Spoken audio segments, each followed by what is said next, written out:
The Chicago winter bit through Michaela Turner's thin coat as she trudged toward the towering glass structure of the Blackstone Grand Hotel. The night shift was about to begin, and being late wasn't an option. Not when you were already on thin ice with management. "Hey, Kay," Jerry, the security guard, called out as she hurried through the staff entrance.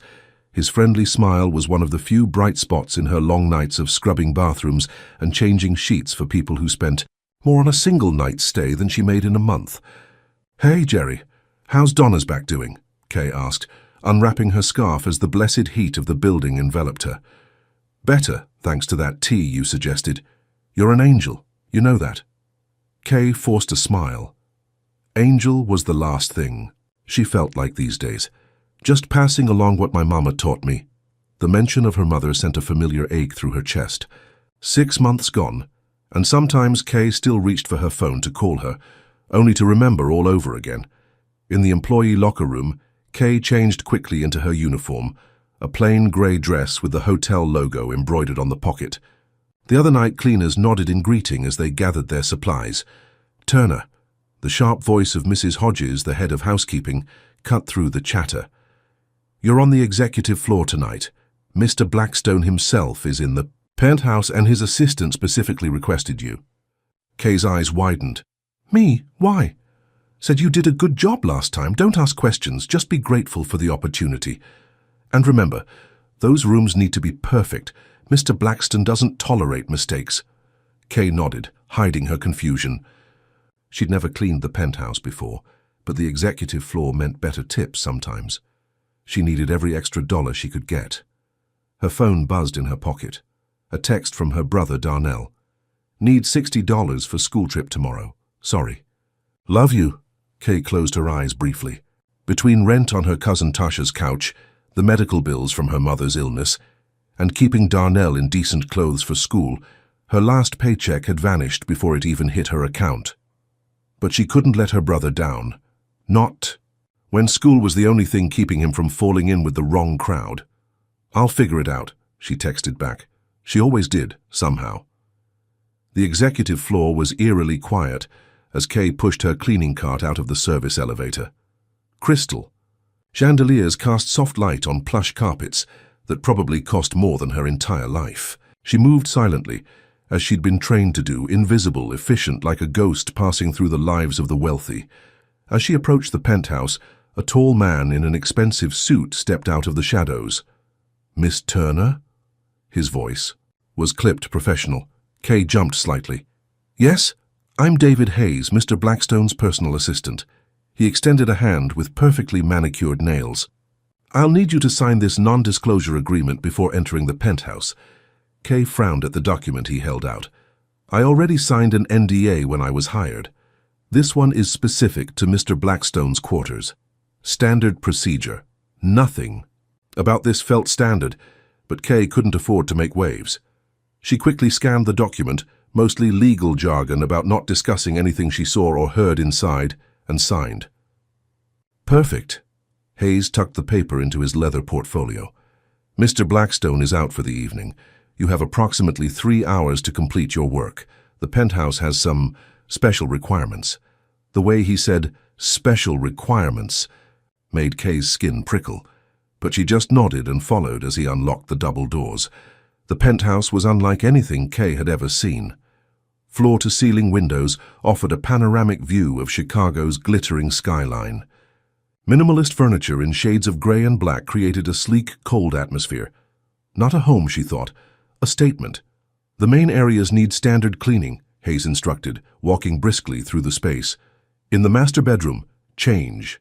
The sheets, black ones only, they're in the closet. The bathroom requires special attention. Mr. Blackstone is particular." "I'll make sure everything's perfect," Kay assured him, already mentally calculating how to fit all this into 3 hours. "One more thing." Hayes paused, studying her with calculating eyes. "Mr. Blackstone has a proposal for you, a personal matter. He'll speak with you directly when he returns if you're willing to stay." Kay's guard immediately went up. "What kind of proposal?" "That's for him to discuss. I can only tell you it would be financially significant." A cold knot formed in Kay's stomach. She knew what rich men sometimes expected from women like her, women without options. "I'm just here to clean, Mr. Hayes." "Of course." His smile didn't reach his eyes. "I'll leave you to your work. Remember, 3 hours." When the door closed behind him, Kay leaned against her cart, heart racing. Everything inside her screamed to leave now. But she needed this job, and maybe, just maybe, whatever proposal. This Blackstone person wasn't what she feared. She began cleaning methodically, working her way through the living areas. Everything was immaculate already, barely lived in. In the kitchen, a single coffee cup in the sink was the only evidence someone actually used the space. The master bedroom was different. The massive bed was rumpled, pillows scattered on the floor as if someone had fought their demons all night. On the nightstand, an orange pill bottle caught her eye. Prescription sleep medication. Next to it, a framed photo lay face down. Against her better judgment, Kay picked it up. A much younger version of a handsome, dark-haired man stood beside an older couple. His parents, maybe. They were smiling, but the boy's eyes held something Kay recognized: loneliness. She quickly set the photo down. The personal belongings of the ultra-wealthy weren't her business. She changed the sheets with practiced efficiency, noting how the black silk felt against her work-roughened hands. In the bathroom, she understood what Hayes meant by special attention. The enormous marble shower had complex settings. The vanity was stocked with expensive products that needed to be arranged just so, and even the towels had to be folded in a specific way. By the time she finished, her back ached from bending and scrubbing. She checked her watch. 30 minutes to spare. Enough time to leave before this mysterious Mr. Blackstone returned. But as she pushed her cart toward the door, it swung open. The man who entered moved with the quiet confidence of someone who owned not just the room, but the entire building, possibly the whole city. Tall, with broad shoulders and sharp features, he wore a black suit that probably cost more than Kay's yearly salary. His dark hair was perfectly styled, but his jaw was tense, his eyes a striking blue, cold and assessing. Julian Blackstone. Kay had seen his picture in the papers. Chicago's youngest billionaire, the ruthless CEO who bought failing companies and turned them around through methods that earned him the nickname the Silence Broker. He never gave interviews, never attended galas, never showed emotion in public. "You're still here." His voice was deep, with an edge like expensive whiskey. Kay straightened her shoulders.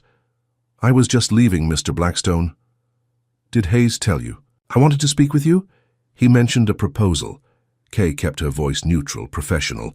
Julian Blackstone studied her face for a long moment. Then he walked to the bar against the wall and poured himself a drink. "Would you like one?" "No, thank you. I don't drink on the job." A slight smile curved his lips. "Responsible, that's good." He gestured to one of the sleek chairs. "Please sit." Kay remained standing. "I prefer to hear what this is about, sir." He nodded as if her defiance confirmed something for him. "I've noticed your work. Thorough, discreet. You don't gossip with the other staff." How would he know that? Had he been watching her? "Mrs. Hodges mentioned your situation," he continued. "Single guardian for your brother. Medical debts. Working. 2 jobs and barely staying afloat." Heat flushed Kay's face. "My personal life isn't hotel business." "No, it's not." He set his glass down. "I have a proposition for you, Miss Turner. A single night of your time, well compensated. $100,000. The amount hit Kay like a physical blow. $100,000, enough to pay off her mother's medical bills, enough for a real apartment for her and Darnell, enough to breathe. "What exactly would this night entail?" she asked, her voice tight. "Nothing illegal. Nothing that would harm you." His eyes never left hers. "You would come to a location of my choosing. Spend the night. No names, no talking. Just presence." "You mean sex?" Kay's voice was flat. "I mean companionship on my terms." His expression remained unreadable. "You can say no, your job won't be affected. This conversation never happened." A bitter laugh escaped her. "That simple?" "Yes." Kay looked around the penthouse, at the wealth, the power, the emptiness. Then she thought of Darnell's text message, of her mother's grave, still without a proper headstone. of the eviction notice Tasha had hinted was coming if Kay couldn't contribute more to the rent. "Why me?" she asked finally. Something flickered in those blue eyes, something almost human. "Because you have sad eyes but a straight spine, because you leave no trace of yourself in the rooms you clean, yet somehow make them feel more alive." The answer was so unexpected that Kay found herself speechless. "Take 24 hours to consider," Julian said, reaching into his jacket. He handed her a business card with only a phone number embossed in silver. "If you agree, call this number. Tomorrow night, if I don't hear from you, we never had this conversation." Kay took the card, her fingers trembling slightly. "And if I say yes, what guarantee do I have? You'll be paid half before, half after. And you have my word. For whatever. That's worth to you. The word of a billionaire who bought silence for a living." Kay wasn't sure what that was worth at all. 24 hours, she repeated, tucking the card into her pocket. Julian Blackstone nodded once, then turned away, dismissing her as easily as he'd summoned her. "Good night, Miss Turner."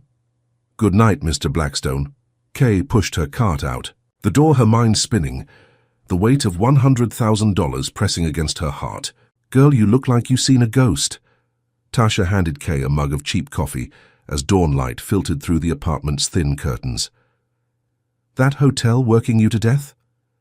Kay sank onto the pull-out couch that served as her bed, still in her uniform. After leaving the Blackstone Grand, she'd gone straight to her second job at the all-night diner, serving truckers and third-shift workers until 6 a.m. Her body ached, but her mind wouldn't stop racing. "Just tired," she murmured, sipping the coffee gratefully. "Darnell up yet?" "Boys in the shower. Got that field trip today." Tasha hesitated. "He mentioned needing money. I got it covered." Kay pulled 320s from her tip money, tips she'd been saving toward a security deposit on an apartment. "Can you give it to him? I need to sleep before my shift tonight." Tasha took the money, her expression softening. "You're killing yourself, Kay. When's the last time you did anything but work and worry?" "Since before Mama got sick," Kay thought. But she just shrugged. "I'm fine." "You ain't fine, but you're stubborn as hell, just like your mama." Tasha squeezed her shoulder. "I gotta get to work. There's leftover chicken in the fridge." When Tasha left, Kay pulled Julian Blackstone's card from her pocket. The silver number seemed to shimmer in the morning light. $100,000 for one night. She'd never been the type of woman who thought she could trade on her looks. Growing up, she'd been the smart one, the responsible one, the one who helped her mother clean houses on weekends to make extra money, the one who made. Sure, Darnell did his homework while their mother worked double shifts. Now, with her mother gone, Kay was all Darnell had. And she was failing him, living on a cousin's couch, working herself to exhaustion, barely keeping their heads above water. One night, one decision, one chance to change everything. Kay closed her eyes, the card still between her fingers. She couldn't believe she was even considering it, but she was. That evening, Kay sat on a bench in the small park near Tasha's apartment, the business card in her hand, her phone in the other. 23 hours had passed. In one more, the offer would expire. Part of her hoped for a sign, something to make the decision for her, but the universe remained stubbornly silent, offering neither permission nor condemnation. Kay thought about what her mother would say. Mavis Turner had been fierce about her children's dignity, even when they had nothing else. "Hold your head high," she'd always said. "Your worth isn't in your wallet." But Mavis had also been practical. When the electricity was about to be cut off one winter, she'd swallowed her pride and cleaned the house of a man who'd once called her a degrading name. Because Darnell needed his inhaler, and the medicine had to be refrigerated. "Sometimes you do what you have to do," she told Kay that night, "but you never let it change who you are inside." Could Kay do this one thing, this one night, and still be herself in the morning? She didn't know. But as the park lights flickered, on against the gathering dusk, she dialed the number. It rang only once before a man answered. Not Julian Blackstone, but someone with the same clipped efficiency as Hayes. "You've decided," the voice stated. "Yes," Kay said, her heart pounding. "A car will pick you up in 1 hour, 8:15 p.m. Text this number with your location. Bring nothing but yourself. The line went dead. 1 hour. Kay hurried back to Tasha's apartment. Grateful that both Tasha and Darnell were out for the evening, Tasha at her boyfriend's, Darnell at a friend's house for a study group. She showered quickly, then stood before the small closet where she kept her meager wardrobe. What did you wear to something like this? She settled on the only dress she owned that wasn't for work or church, a simple black one she'd bought for a job interview last year. It wasn't fancy, but it was clean and fit her well. She applied a touch of mascara and lip gloss, then pulled her long braids back into a neat bun. In the mirror, a stranger looked back at her, a woman about to cross a line she'd never thought she would. Just one night, she whispered to her reflection. Just one. At exactly 8 p.m., Kay texted her location. 15 minutes later, a sleek black car with tinted windows pulled up to the curb. The driver, a stone-faced woman in a suit, opened the door without a word. Kay slid into the back seat, her palms damp, her breathing shallow, as the car pulled. Away! The driver pressed a button, and a privacy screen rose between them. On the seat beside Kay was an envelope and a black silk sleep mask. She opened the envelope with trembling fingers. Inside was a check for $50,000, made out to Michaela Turner, and a handwritten note. The mask is for the journey. You'll be able to see once we arrive. You can still change your mind. Kay stared at the check, reality crashing over her. This was happening. She was really doing this. Slowly, she put on the mask. The world went dark, leaving her alone with her thoughts and the quiet hum of the luxury car beneath her. The journey took perhaps 30 minutes, though Kay lost all sense of time in the darkness. She felt the car slow, turn several times, then come to a stop. The door opened and someone helped her out, a man's hand, firm but not rough. This way, a voice murmured, not Blackstone's. She was guided a short distance, then heard the sound of an elevator. Up they went, her stomach dropping, with the swift ascent. When the doors opened, the sounds changed. The space felt larger, the air different. You can remove the mask now. Kay lifted the silk from her eyes, blinking as they adjusted.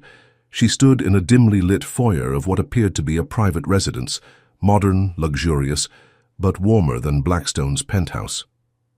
The man who had guided her, another suit-wearing assistant type, gestured toward a door. Through there, everything has been prepared. Where are we? Kay asked, finding her voice. That's not relevant to your agreement. His tone was polite but firm. Mr. Smith will join you shortly. Mr. Smith, a false name for a knight without identities. When the man left, Kay stood frozen for a moment, fighting the urge to run. But the check in her purse anchored her to this decision. She'd come this far. She walked through the indicated door into a spacious living room with a wall of windows overlooking the city. Chicago spread out before her, a carpet of lights in the darkness. It could have been beautiful if she wasn't so terrified. Would you like a drink? She turned sharply. Julian Blackstone stood in the doorway to what appeared to be a kitchen. He'd changed from the business suit into black pants and a simple grey shirt that somehow made him look more imposing, not less. No, Kay said, her voice steadier than she felt. I'd like to know exactly what you expect from me tonight. He moved into the room, his movements controlled, deliberate. I expect you to stay until morning. I expect no questions about who I am or what I do. Beyond that, his eyes met hers. I expect you to tell me if I do anything that makes you uncomfortable. That's it. That's it. Kay didn't believe him. Men like Julian Blackstone didn't pay $100,000 for nothing. Why the pretense? Why not just say what you want? Something flickered in his expression, frustration perhaps. Because what I want isn't easily put into words. He gestured to the couch. Please sit. I won't come closer until you're comfortable. Kay perched on the edge of the couch, her body tense. Julian remained standing, watching her with those penetrating blue eyes. Do you know what I do, Miss Turner? He asked suddenly. You buy companies, turn them around. A slight nod. Do you know how?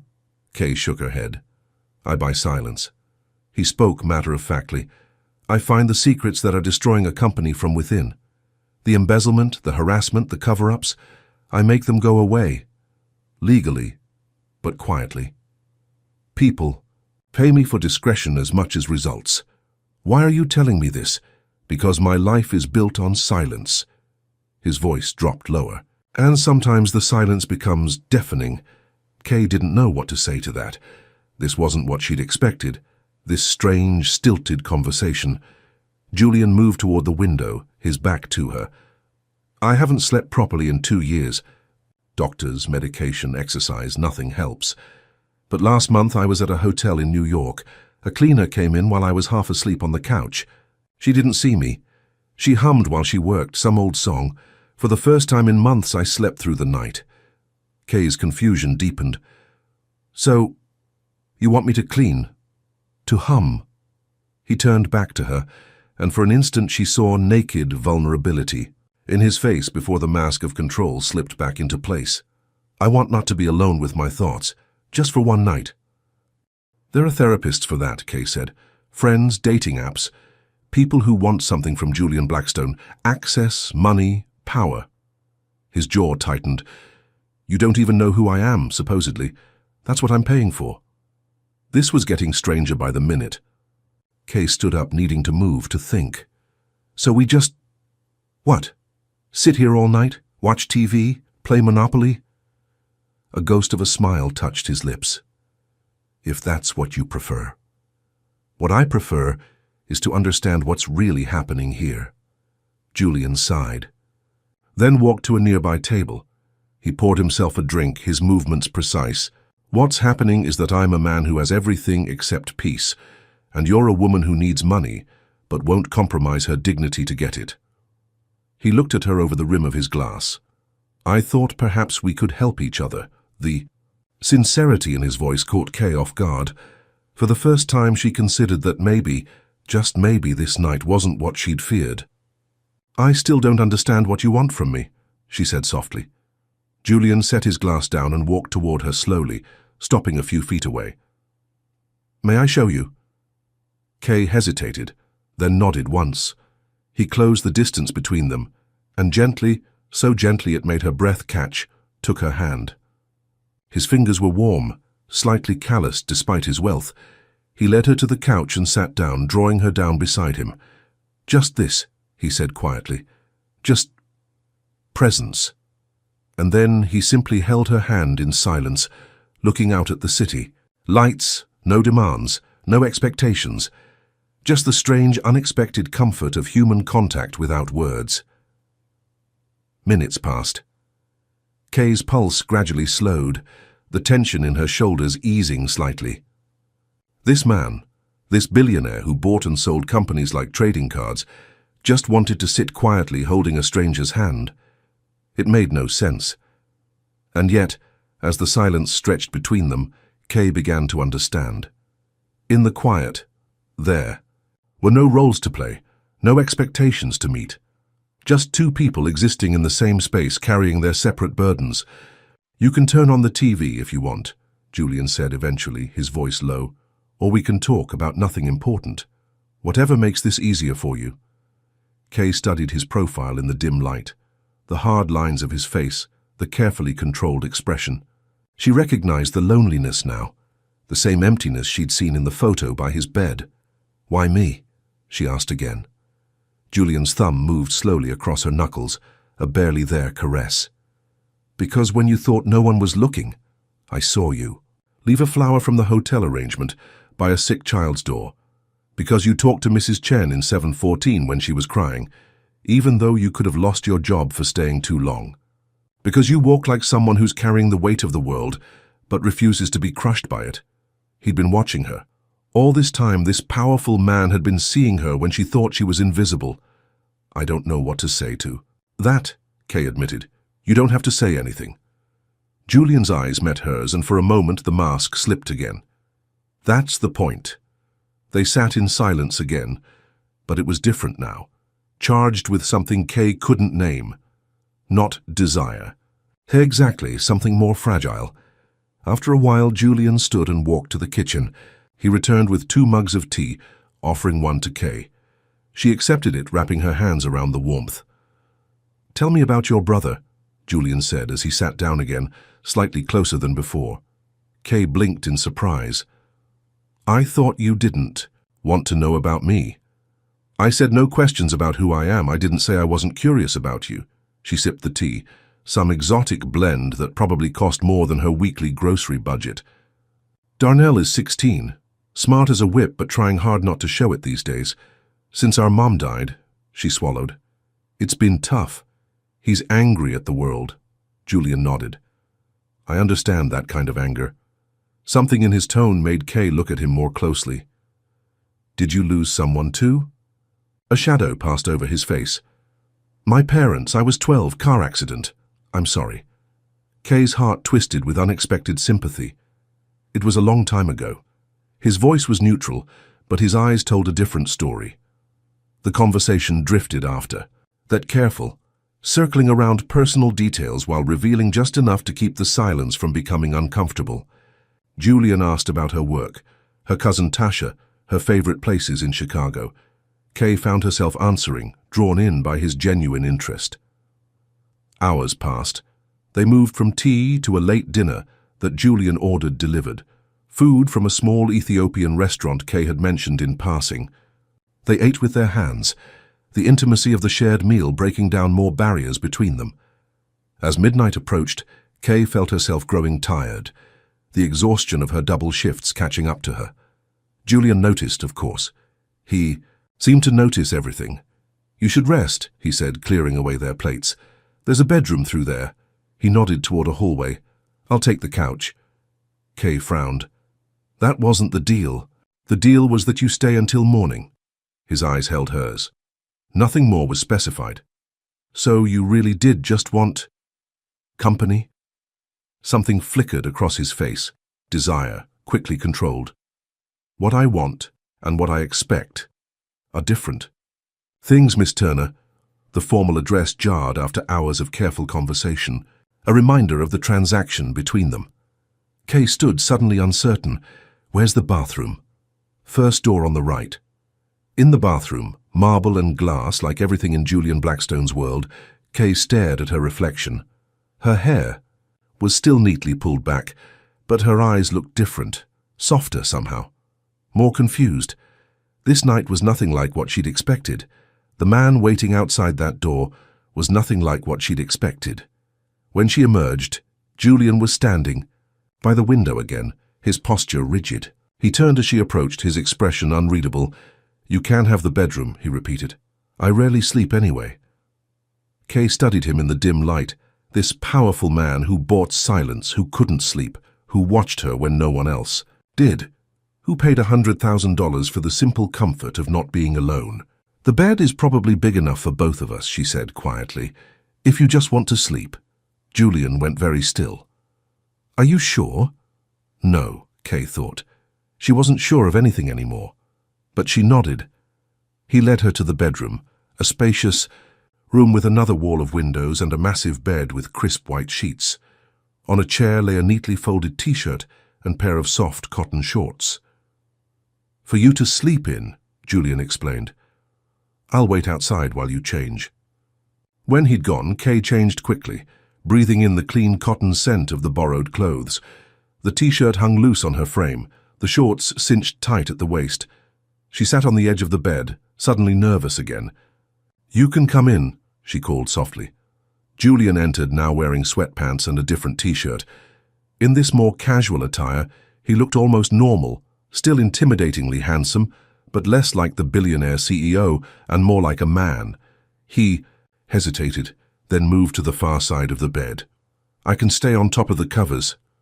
"It's fine," Kay said, slipping under the sheets. "Just sleep." Julian turned off the light, leaving only the glow of the city through the windows. The bed dipped as he lay down beside her, careful to maintain distance between them. For several minutes they lay in silence, both staring up at the ceiling. Then Julian spoke, his voice a low rumble in the darkness. "Thank you," he said simply. Kay turned her head to look at him, his profile illuminated by the soft city light. "For what?" "For seeing me as a person, not just a transaction." The words hit Kay with unexpected force. Wasn't that exactly what she'd wanted too? To be seen as more than a maid, more than a struggling single guardian, more than a woman desperate enough to accept this strange arrangement. She reached across the space between them and found his hand. His fingers immediately intertwined with hers, warm and steady. "Good night, Mr. Smith," she whispered. A soft exhale, almost a laugh. "Good night, Miss Turner." In the darkness, holding the hand of a man whose real name she wasn't supposed to know, Kay felt something she hadn't experienced in months. Peace. The weight of her responsibilities, her fears, her constant struggle to stay afloat, all of it seemed lighter somehow. Just for tonight, she wasn't alone in carrying her burdens. Just for tonight, she could breathe. As she drifted towards sleep, she felt Julian shift beside her, moving closer, his body radiating warmth. His breath evened out, his hand still holding hers. And in that quiet moment before consciousness slipped away, Kay realized that something had happened that neither of them had anticipated. In this strange night of shadows and silence, they had somehow found something genuine, something that $50,000 couldn't buy. Kay woke to sunlight streaming through floor-to-ceiling windows. For a moment, she was disoriented, the unfamiliar softness of the mattress beneath her, so different from Tasha's lumpy pull-out couch. Then the memories of the previous night rushed back. The deal, the car ride, Julian Blackstone. She turned her head, but the other side of the bed was empty, the sheets cool to the touch. Had he left? She sat up, noticing a folded piece of paper on the nightstand beside a steaming cup of coffee. "I had an early meeting. Breakfast is in the kitchen. The second payment has been arranged. The car will take you wherever you'd like when you're ready." Formal, businesslike. As if last night had been nothing more than the transaction they'd agreed upon. Kay didn't know why that stung, but it did. She sipped the coffee, perfectly prepared as if someone had been watching how she took it at the hotel, and tried to sort through her conflicted feelings. She'd done what she came here to do. She'd earned the money her family desperately needed. She should feel relieved, not disappointed. After a quick shower in the luxurious bathroom, Kay found her black dress neatly folded on a chair. Next to it was a shopping bag containing brand new clothes, simple jeans, a soft blue sweater, and even underwear, all in her exact size. The presumption irritated her, but the thought of putting her dress back on after sleeping in it didn't appeal either. The new clothes fit perfectly, of course they did. Julian Blackstone seemed to notice everything about her. In the kitchen, she found an array of breakfast foods, keeping warm under silver covers, enough to feed 5 people. Kay hadn't had a proper breakfast in months, usually grabbing coffee, and maybe a piece of toast between shifts. She filled a plate with eggs, bacon, and fresh fruit, then sat at the island counter to eat. As she chewed, her eyes wandered to the envelope propped against a flower vase. Her name was written across it in bold handwriting. Inside she found another check, this one for $50,000, the second half of their agreement. Underneath was a business card with Julian's personal phone number handwritten on the back. Kay stared at it, unsure what it meant. An invitation? A courtesy? Or just another power move from a man used to getting what he wanted? She slipped the card into her pocket, then called the number Julian had given her the day before. The same efficient voice answered, and within minutes, the same black car was waiting for her downstairs. As the car pulled away from the building, an unmarked high-rise in a part of Chicago Kay rarely visited, she felt as if she were leaving a dream behind. Last night seemed unreal in the harsh light of morning. The gentle conversation, the hand-holding, falling asleep beside a billionaire who'd paid for her silence but seemed to value her voice. "Where to, ma'am?" the driver asked, interrupting her thoughts. Kay almost gave Tasha's address, then stopped herself.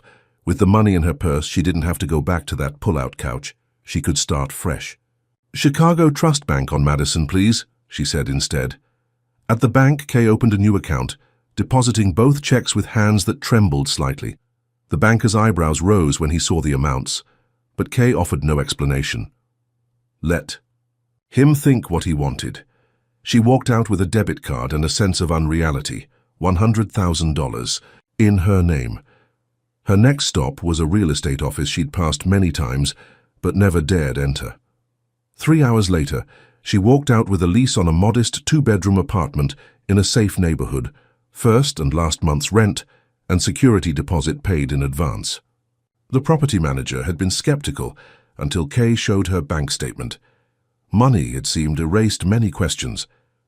By late afternoon, Kay sat on the floor of her new, empty apartment, her few possessions in garbage bags beside her. She'd texted Tasha that she'd found a place and would pick up Darnell from school. She hadn't explained how this miracle had happened. She wasn't sure she could. Her phone buzzed with a text from an unknown number. I hoped the arrangements were satisfactory. J.K. stared at the message. Arrangements. Such a cold word for what had passed between them. She started to type several responses, deleting each one. Finally, she settled on, "Thank you for the opportunity to start over." The reply came almost instantly. "You earned it." Did she, though? Kay looked around the empty apartment. What exactly had she done to earn $100,000? Slept, just slept, in a bed next to a lonely man. Talked about nothing important. Held his hand. It didn't add up. Men like Julian Blackstone didn't pay that kind of money for so little. There had to be more to it. But there was no time to dwell on it now. She had to pick up Darnell from school and figure out how to explain their sudden change in fortune. "You did what?" Darnell's eyes were wide as Kay drove them to their new apartment in the used car she'd bought that afternoon. Another surreal purchase. "Some rich dude just gave you money. Why? What did you have to do?" Kay gripped the steering wheel tighter. It wasn't like that. It was a job opportunity. The one-time thing. Darnell's face darkened. "What kind of job pays that much for one night? You think I'm stupid?" "Watch your tone," Kay snapped, then immediately regretted it. Darnell had a right to be suspicious. Anyone would be. "Look, I know how it sounds, but it wasn't anything bad, I promise." "Then why won't you tell me what you did?" Kay sighed, turning onto their new street. "Because it's complicated and private." She parked in front of the small apartment building. "This is it, our new place." Darnell looked out the window, his expression softening slightly at the sight of the well-maintained building with its small front garden. It wasn't fancy, but it was worlds better than Tasha's cramped apartment in a neighborhood where gunshots were a regular occurrence. "Does it have my own room?" he asked, his voice smaller. "Yes." "And a real bed? Not a couch or an air mattress?" Darnell was quiet as they carried their meager belongings up to the apartment. When Kay unlocked the door, he stepped inside and just stood there, looking around at the empty rooms, the clean walls, the sunlight streaming through windows that weren't covered in security bars. "It's nice," he finally said. Then more quietly, "Mom would have liked it." Kay's throat tightened. "Yeah, she would have." Darnell turned to her, his young face serious beyond his years. "I don't care what you had to do to get this. I'm just glad we're out of Tasha's." The simple statement nearly broke Kay's heart. Her brother had been carrying his own burden of worry all this time, pretending not to notice their dire circumstances for her sake. "We're going to be okay now," she promised, pulling him into a hug that he endured with typical teenage reluctance. "Things are going to get better." But even as she said it, Kay wondered if that was true. The money would change their circumstances, yes, but at what cost to her sense of self? 3 days later, Kay stood at the employee entrance of the Blackstone Grand Hotel, her stomach in knots. She hadn't been back since the night Julian made his proposition. She'd called in sick for her shifts, using the time to set up their new apartment and enroll Darnell in the better school in their new district. But she couldn't avoid this place forever. She needed the job. The money from Julian wouldn't last forever, and she still had her mother's medical bills to pay off. Besides, running away felt like admitting she'd done something wrong. "There she is." Jerry, the security guard, grinned as she approached. "Thought you might have won the lottery and quit on us." Kay forced a smile. "Just a stomach bug. I'm better now." "Good to hear." "Hey, Mrs. Hodges was looking for you earlier. Said to send you straight to her office when you got in." Kay's heart sank. Had Julian said something to get her fired? Had someone seen her getting into that black car? She made her way to the small office where Mrs. Hodges ruled over the housekeeping department with an iron fist. The older woman looked up from her computer as Kay knocked on the open door. "Turner, finally decided to grace us with your presence? I'm sorry for calling in sick, Mrs. Hodges. It won't happen again." Mrs. Hodges studied her for a long moment. "You're working the executive floor again tonight. Mr. Blackstone specifically requested you." Kay felt the blood drain from her face. "He's back? Arrived this morning. And he's made it clear he wants you handling his suite." Mrs. Hodges leaned forward. "Whatever you did last time, he was impressed. This could be good for all of us, Turner. Don't mess it up." Kay nodded mechanically and left the office, her mind racing. Why would Julian request her again? Their arrangement was over. He'd paid her. They were done. Unless he wanted more. Another night. Another payment. The thought should have repulsed her.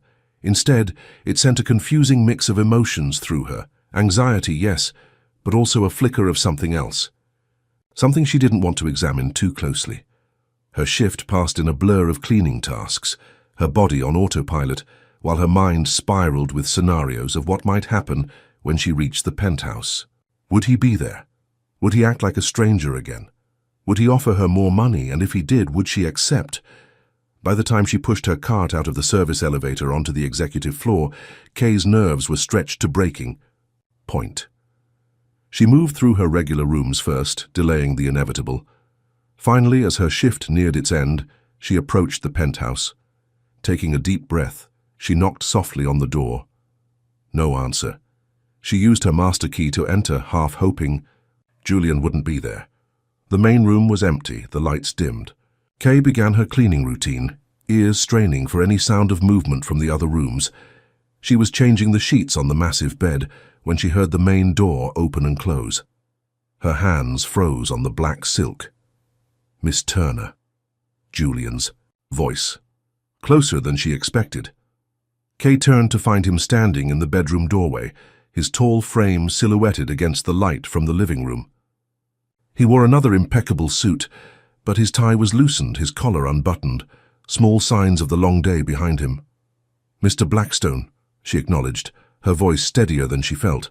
He stepped into the room, his blue eyes moving over her face as if searching for something. "How are you?" Such a simple question, yet Kay found herself at a loss for how to answer it.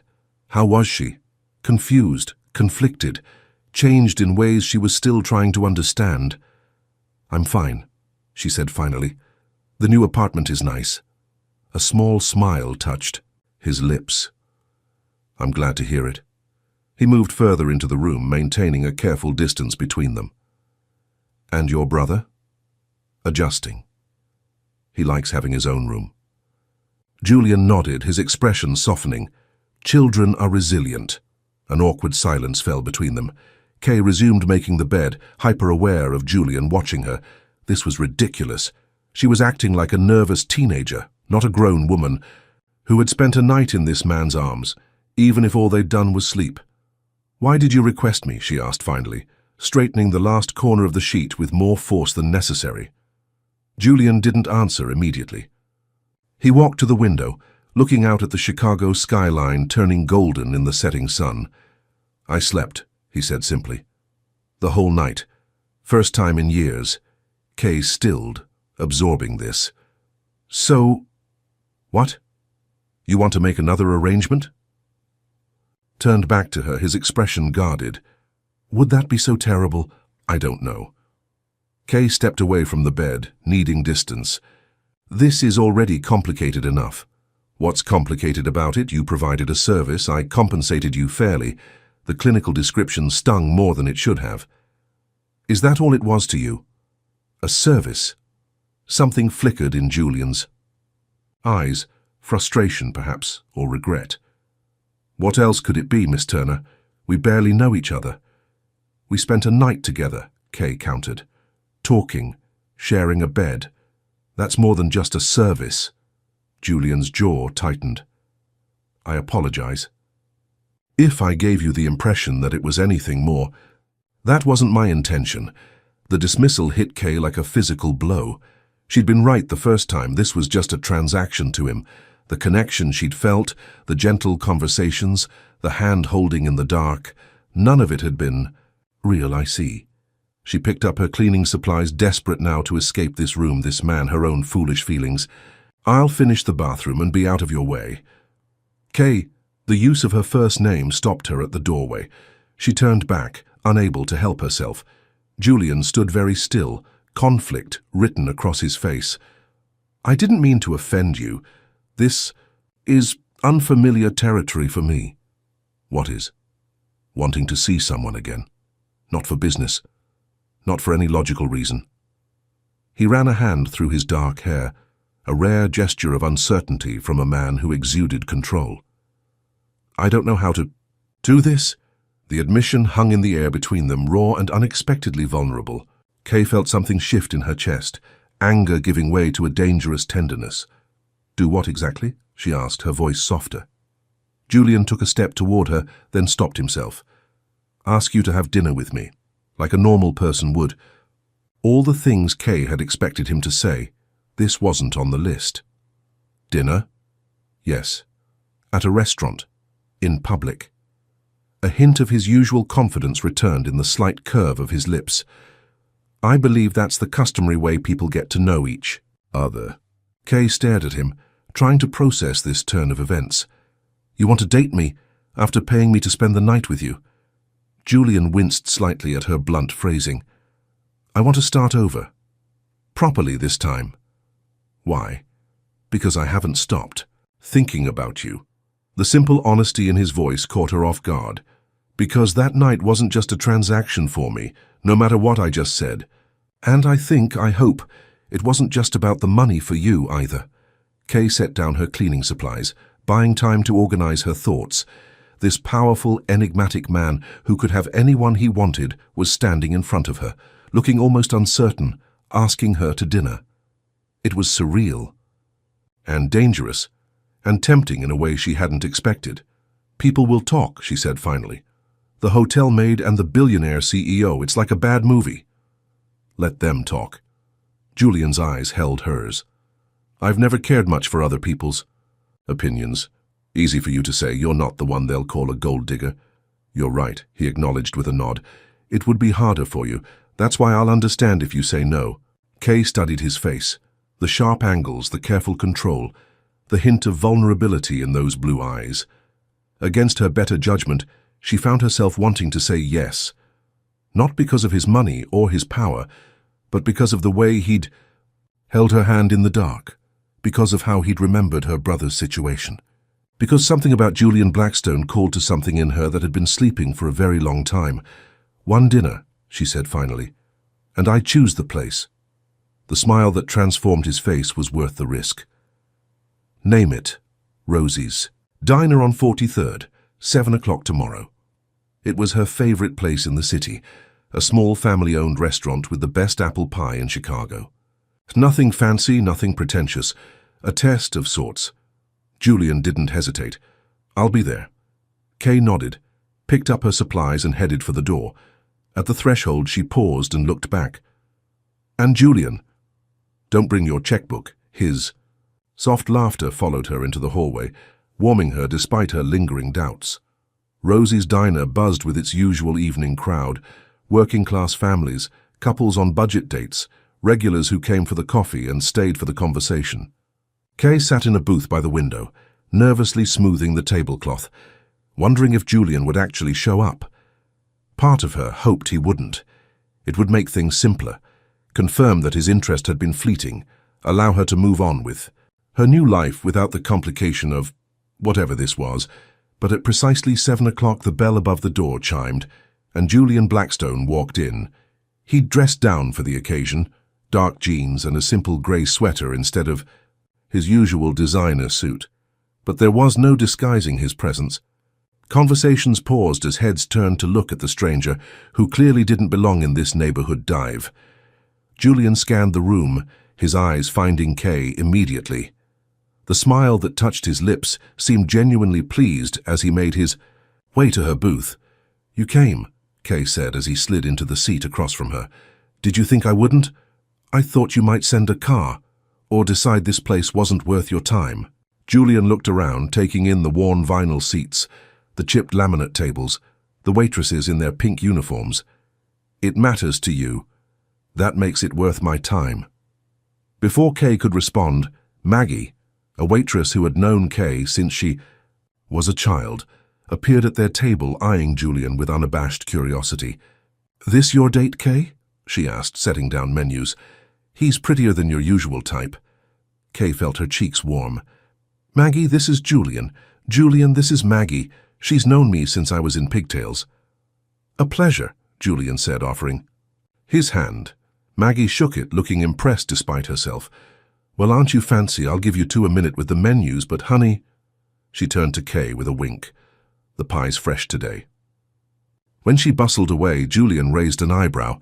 "I take it you come here often?" "My mum used to work here when I was little, after she got sick." Kay traced a pattern on the laminate with her finger. "They were good to us, always made sure we had food, even when we couldn't pay." Julian's expression softened. "Loyalty like that is rare." "Not in my world." Kay met his gaze steadily.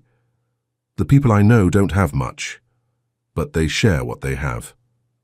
He nodded, accepting the gentle rebuke.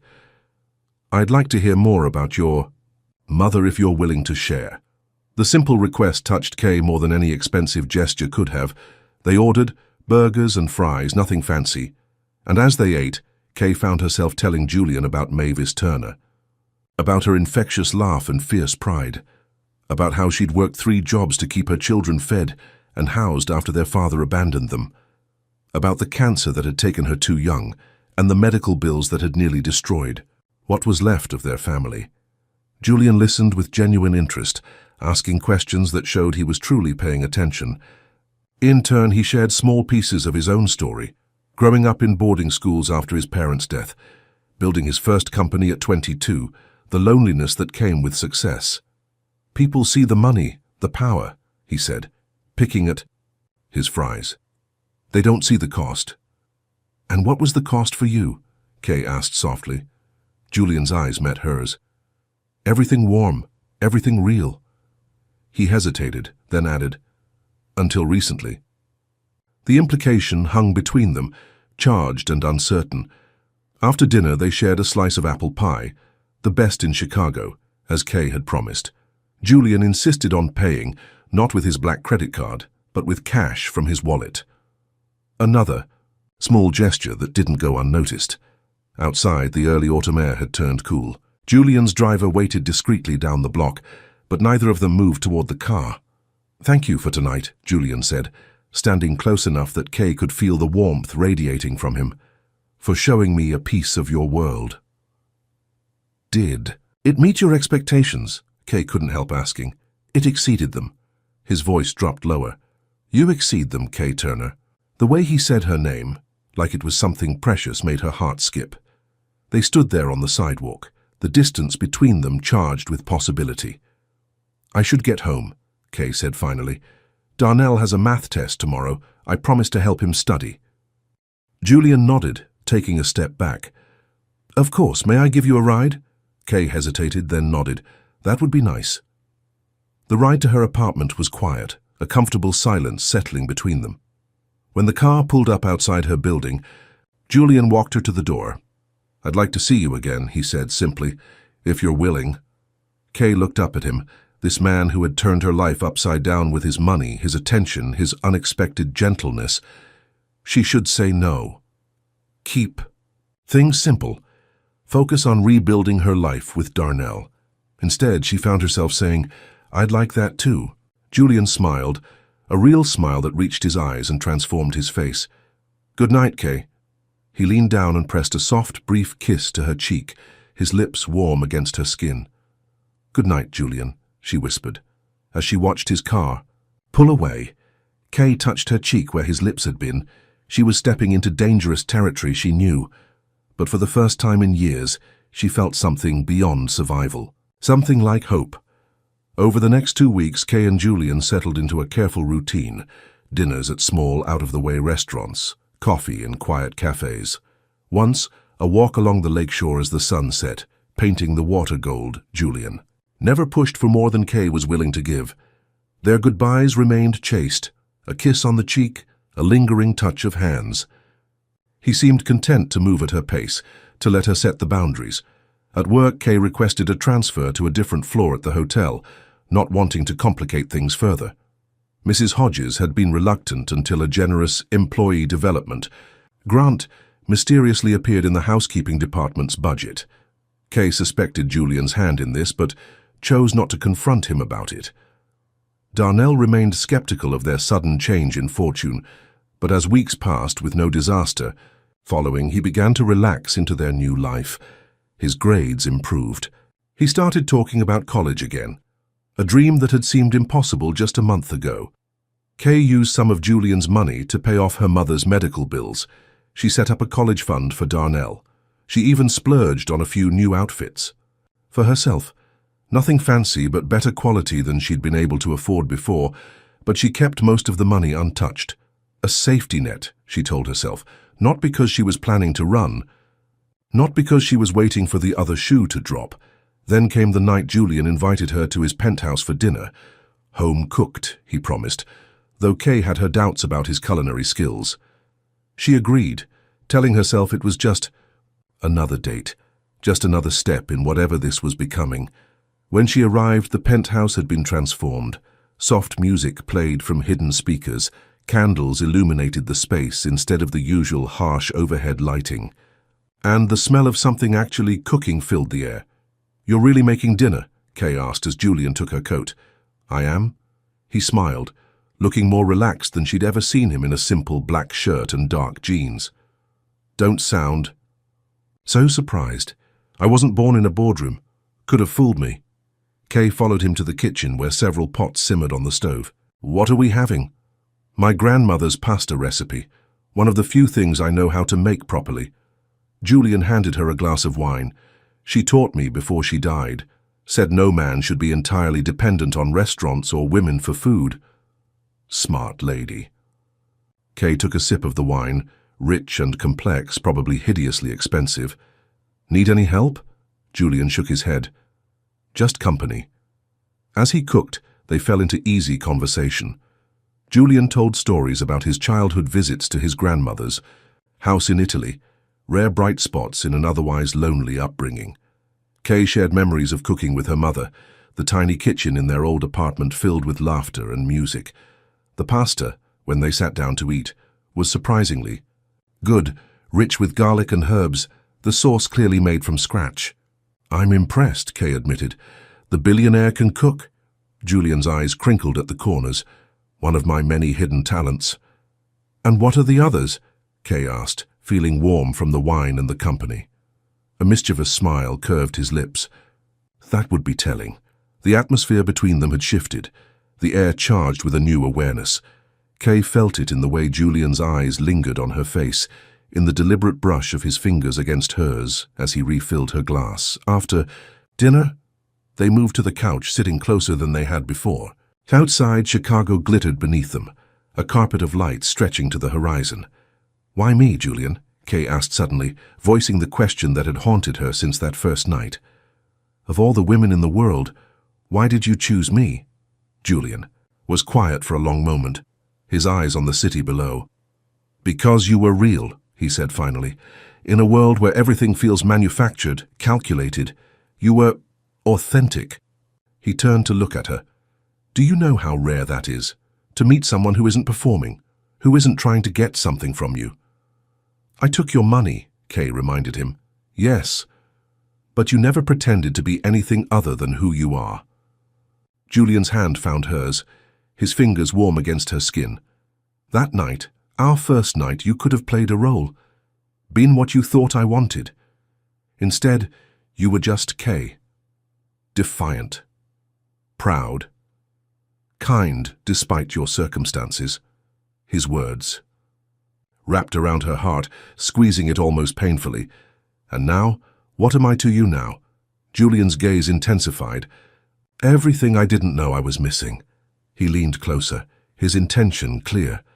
Kay knew she should pull back, maintain the careful distance they'd established, but as his lips brushed hers, gentle, questioning, she found herself responding, her hand coming up to rest against his chest. The kiss deepened, Julian's arms encircling her, drawing her closer. Kay felt something unravel inside her, a tension she'd been carrying for longer than she could remember. Her fingers threaded through his hair, holding him to her as the kiss turned from gentle to hungry. When they finally broke apart, both breathing hard, Julian rested his forehead against hers. "Stay," he whispered. "Not for money, not for any reason except that you want to." Kay closed her eyes, torn between desire and fear. This wasn't part of the plan. Julian Blackstone was supposed to be a means to an end, a one-time solution to her problems, not a complication, not someone who could hurt her if she let him in. "I can't," she said finally, pulling back. "I'm sorry, this is moving too fast." Disappointment flickered across Julian's face, but he nodded, respecting her decision. "I understand." But did he? Could this man who had everything possibly understand her fears? The vulnerability of wanting something, someone, she couldn't afford to lose. "It's not that I don't—" Kay struggled to find the words. "I just need time. This started as a transaction, Julian. I need to be sure that's not still what it is." Julian's expression turned serious. "What can I do to prove it's not?" Kay stood up, needing distance to think clearly. "Nothing. That's the point. This isn't something you can buy or arrange or control. It has to just be." Julian rose as well, keeping space between them. "Then I'll wait. However long it takes." The simple promise shouldn't have meant so much, but as Kay gathered her things to leave, she felt its weight, the possibility it represented. A different kind of future than the one she'd imagined for herself. At the door, Julian stopped her with a gentle hand on her arm. "Kay, whatever happens between us, the money is yours, no strings, no expectations. I want you to know that." The reassurance should have comforted her. Instead, it left her more confused than ever, because the money wasn't what worried her anymore. What worried her was how much she was starting to care for the man who'd given it to her. The next morning, Kay woke to frantic pounding on her apartment door. She stumbled out of bed, wrapping a robe around herself as she hurried to answer it. Tasha stood in the hallway, her expression frantic. "Have you seen the news?" "What?" "No, I just woke up." Kay ushered her cousin inside. "What's wrong?" Tasha thrust her phone into Kay's hands. On the screen was a tabloid website, the headline bold and lurid. "Blackstone's secret midnight rendezvous. Billionaire pays for night with hotel maid." Below was a grainy photo of Kay entering the building where she and Julian had spent their first night together. And beside it, a clearer shot of Julian leaving the same building the next morning. Kay felt the blood drain from her face as she scrolled through the article, full of innuendo and speculation, hinting at a financial arrangement between them. "Is it true?" Tasha demanded. "Did you sleep with him for money?" Kay sank onto the couch, her legs suddenly unable to support her. "It's not what it looks like." "Then what is it?" "Because from where I'm standing, it looks like my cousin turned into a high-priced—" "Don't!" Kay cut her off sharply. "Don't you dare finish that sentence." Tasha's expression softened slightly. "Kay, honey, I'm worried about you. This man, he's not our kind of people. Whatever he's offering, it's not worth—" "He offered me a chance," Kay interrupted. "And yes, there was money involved, but it wasn't for what you're thinking." Even as she said it, Kay knew how hollow it sounded. $100,000. For a night of companionship. Who would believe there hadn't been more to it? Her phone started buzzing with incoming calls and messages. Friends, co-workers, even her old landlord, all suddenly interested in her connection to Julian Blackstone. One text caught her eye from Julian himself. "I just saw the story. I'm so sorry. Let me fix this." Fix it? How could he possibly fix this? The damage was done. Her reputation, her privacy, her dignity, all splashed across the internet for strangers to dissect and judge. And somewhere in the apartment, a door opened. Darnell stood in the hallway, his face a mask of shock and betrayal. I can explain," Kay began, but her brother just shook his head, grabbed his backpack, and walked out the front door, slamming it behind him. In the sudden silence, Kay felt her carefully reconstructed world beginning to crumble around her. The price of Julian Blackstone's attention, it seemed, was far higher than she'd ever imagined, and she was only just beginning to pay it. Kay sat alone in her apartment, staring at her silent phone. 3 hours had passed since Darnell stormed out. 3 hours of unanswered calls and texts, 3 hours of growing panic. Tasha had left shortly after, promising to drive around the neighborhood looking for him. Kay had called every one of Darnell's friends, but no one had seen him, or if they had, they weren't telling her. The tabloid story was everywhere now. Kay's phone had buzzed constantly until she finally turned off notifications. Her social media accounts were flooded with friend requests from strangers and messages ranging from cruel jokes to indecent propositions. The worst part was that she couldn't even go looking for Darnell herself. Reporters had gathered outside her building, alerted by neighbors about where Julian Blackstone's mistress lived. She was trapped, while her 16-year-old brother was out there somewhere, hurt and angry and alone. When her phone finally rang with Darnell's ringtone, Kay nearly dropped it in her haste to answer. "Dee, where are you? Are you okay?" "I'm fine." His voice was cold, distant. "I'm at Marcus's house." Kay closed her eyes in relief. Marcus was Darnell's best friend, a good kid with responsible parents. "Thank God, I've been worried sick." "Yeah, well, now you know where I am." He sounded like he was about to hang up. "Wait, please, we need to talk about this." "Talk about what?" "How you slept with some rich guy for money."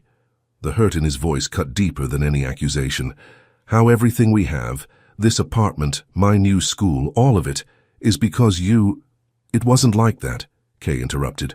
"I swear to you, Darnell, we didn't— It wasn't what the papers are saying." "Then what was it? Because those pictures don't lie, Kay." Kay took a deep breath. "Can you just come home, please? I'll explain everything, I promise." There was a long silence, then, "Marcus's mom is driving me over. I'll be there in 20 minutes. The line went dead. Kay pressed the phone to her chest, breathing through the tightness there. How could she explain this to her brother? How could she make him understand a decision she barely understood herself? Her phone buzzed with another text from Julian. "Please, let me help. Tell me what you need." What she needed was for none of this to have happened. To go back to before Julian, before the money, before her life became tabloid fodder. But that wasn't possible. All she could do now was face the consequences of her choices. "I need space," she texted back. "Please don't contact me for a while." Julian's response was immediate. "I understand, but know that I'm not giving up. On us. Was there even an us to give up on?" Whatever had been growing between them felt poisoned now, tainted by public scrutiny and judgment.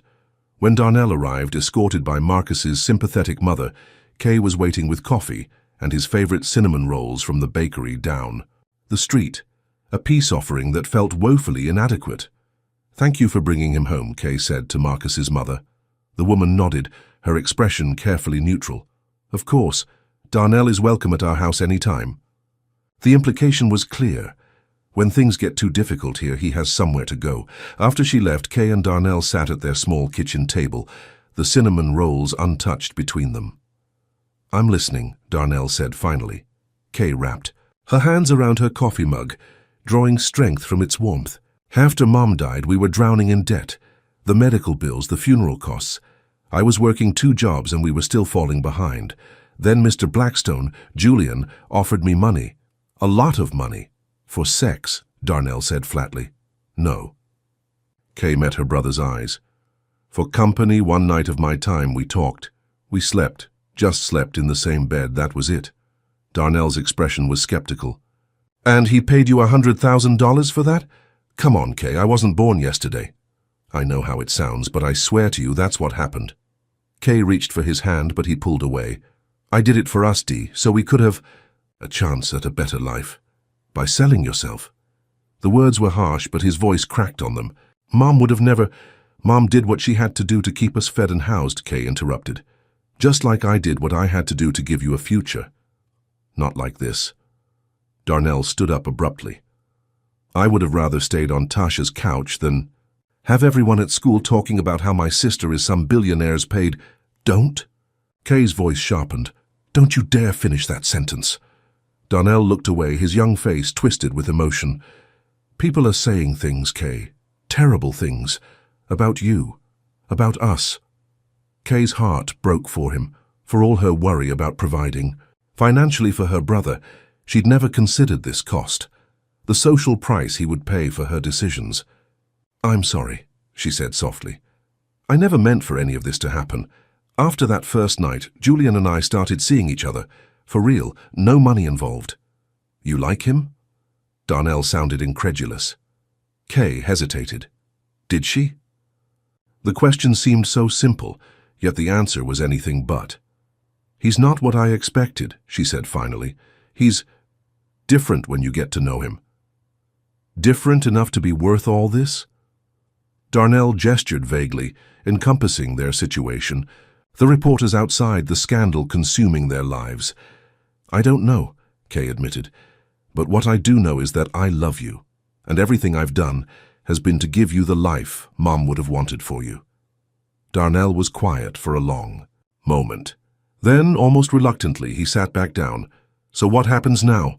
It was the question Kay had been asking herself all day. "Now we weather the storm together. The story will blow over eventually. And him, Blackstone?" Kay's throat tightened. "I don't know. That's complicated." Darnell reached for a cinnamon roll, breaking it apart without eating it. "You know what's not complicated? Family. We stick together no matter what." He looked up, his young face suddenly serious beyond his years. "If he hurts you, Kay, rich or not, He won't." Kay reached across the table, and this time Darnell let her take his hand.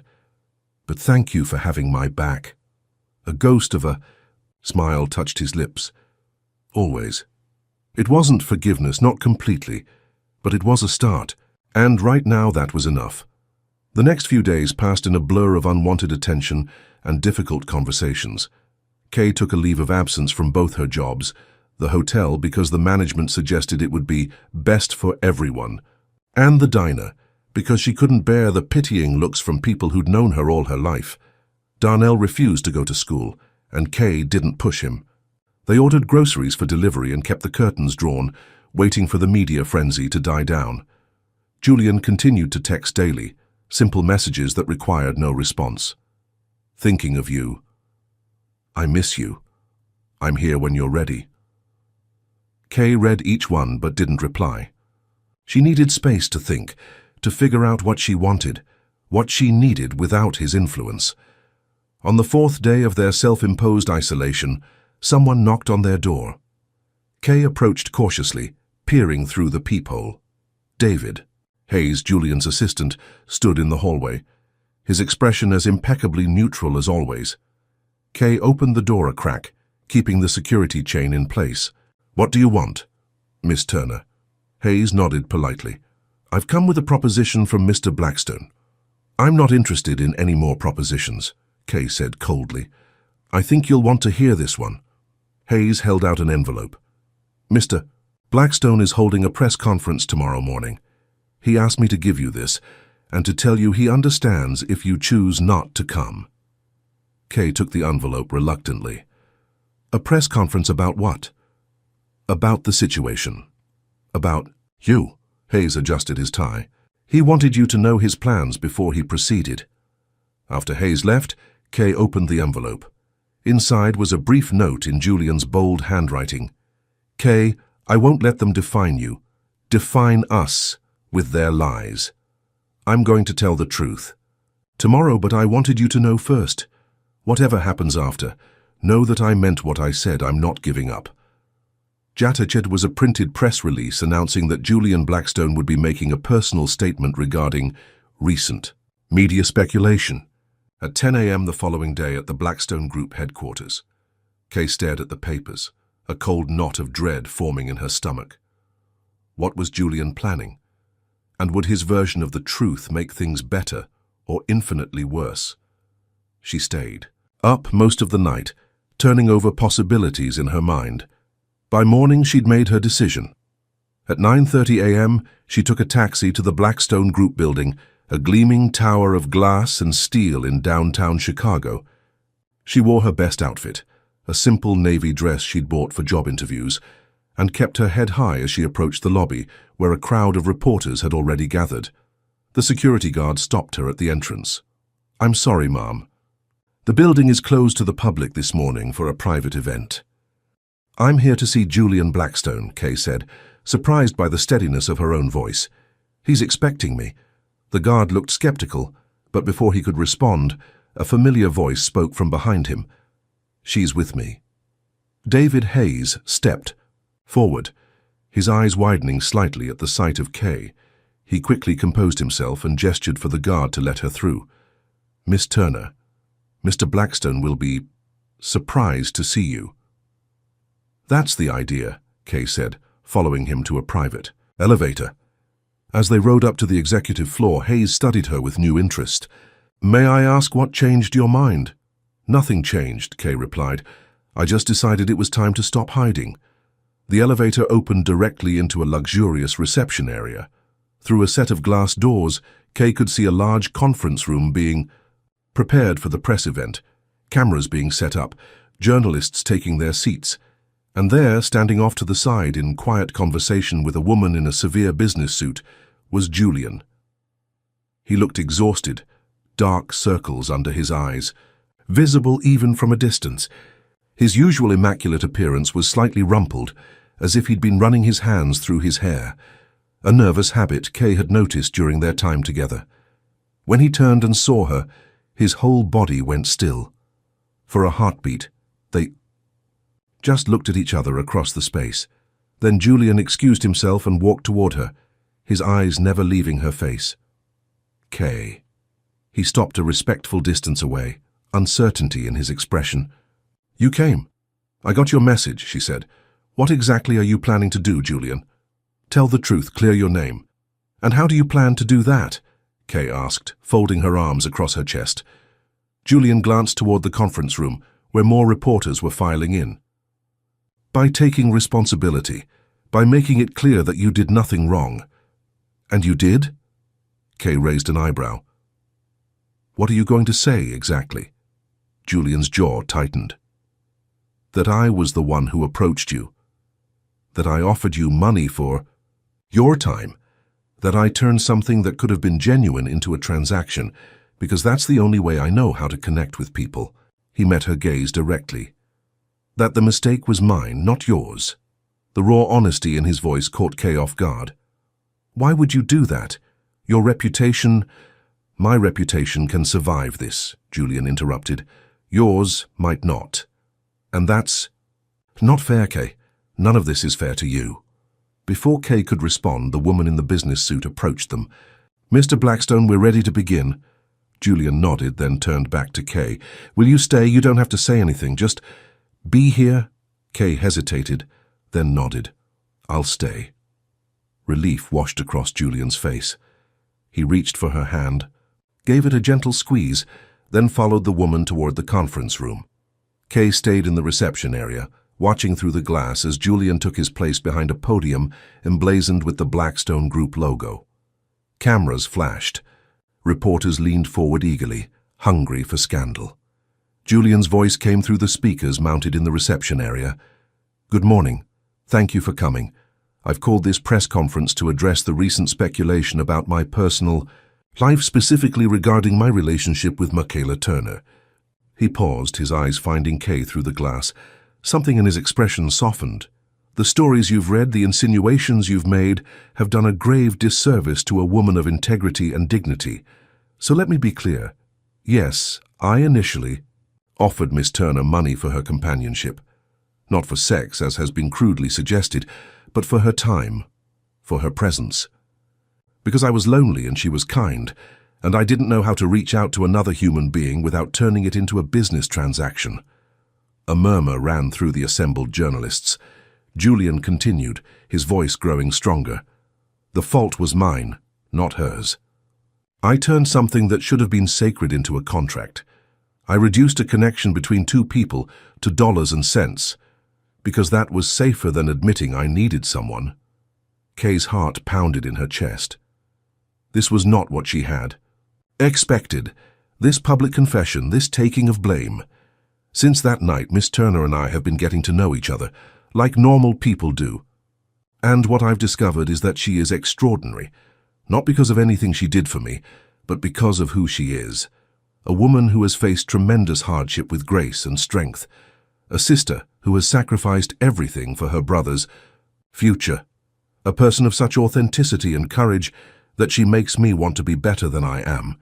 Julian's voice cracked slightly on the last words. He paused, collecting himself, then continued with renewed determination. So I am asking you, all of you, to leave her alone. Direct your questions, your judgment, your speculation at me. I can take it. I deserve it. She does not. The room erupted with questions, reporters shouting over each other. Julian raised a hand for silence. One last thing. To those who have used this situation to demean or harass Miss Turner or her family, you will be hearing from my legal team. That's all for now, thank you. As Julian stepped away from the podium, ignoring the shouted questions, Kay felt tears burning in her eyes. No one had ever stood up for her like that. No one had ever taken the blame to protect her. When Julian emerged from the conference room, his face was tense, his shoulders rigid with stress. But when he saw Kay waiting, something in his expression cleared. Did I make it worse? He asked quietly. Kay shook her head, not trusting her voice. Let's get out of here, Julian said, gesturing toward a side door. My car is waiting downstairs. They rode the elevator down in silence, Julian keeping a careful distance between them. In the parking garage, his driver held the door of a sleek, black car open for them. Once they were settled in the back seat, privacy screen raised between them and the driver, Julian finally turned to Kay. Say something, please. Kay looked at this man who had just publicly humbled himself for her, who had chosen her reputation over his own, who had, for perhaps the first time in his life, been completely vulnerable in front of others. Why did you do that? She asked softly. Because it was the truth. Julian's blue eyes held hers. And because I love you. The words hung in the air between them, simple and devastating. Kay's breath caught in her throat. You don't have to say anything, Julian continued quickly. I know it's too soon. I know this whole situation is a mess, but I needed you to know. Julian. Kay didn't know what to say, how to respond to this declaration that had turned her world upside down yet again. It's okay. He smiled slightly, though his eyes remained serious. I told you I'd wait. I meant it. Kay looked down at her hands, then back up at him. I need to think about all of this, about us. Julian nodded. Of course, where can I take you? Home, Kay said after a moment. I need to talk to Darnell. The drive to Kay's apartment was quiet, both of them lost in their own thoughts. When they arrived, Julian made no move to get out of the car. Call me when you're ready, he said simply. No pressure, no timeline. Kay nodded, her hand on the door handle. Then, following an impulse she didn't fully understand, she leaned across the seat and pressed a soft kiss to his cheek. Thank you, she whispered, for what you did today. Julian's expression was a mixture of surprise and cautious hope. You're worth it, Kay Turner. I just wish I'd realized that from the beginning.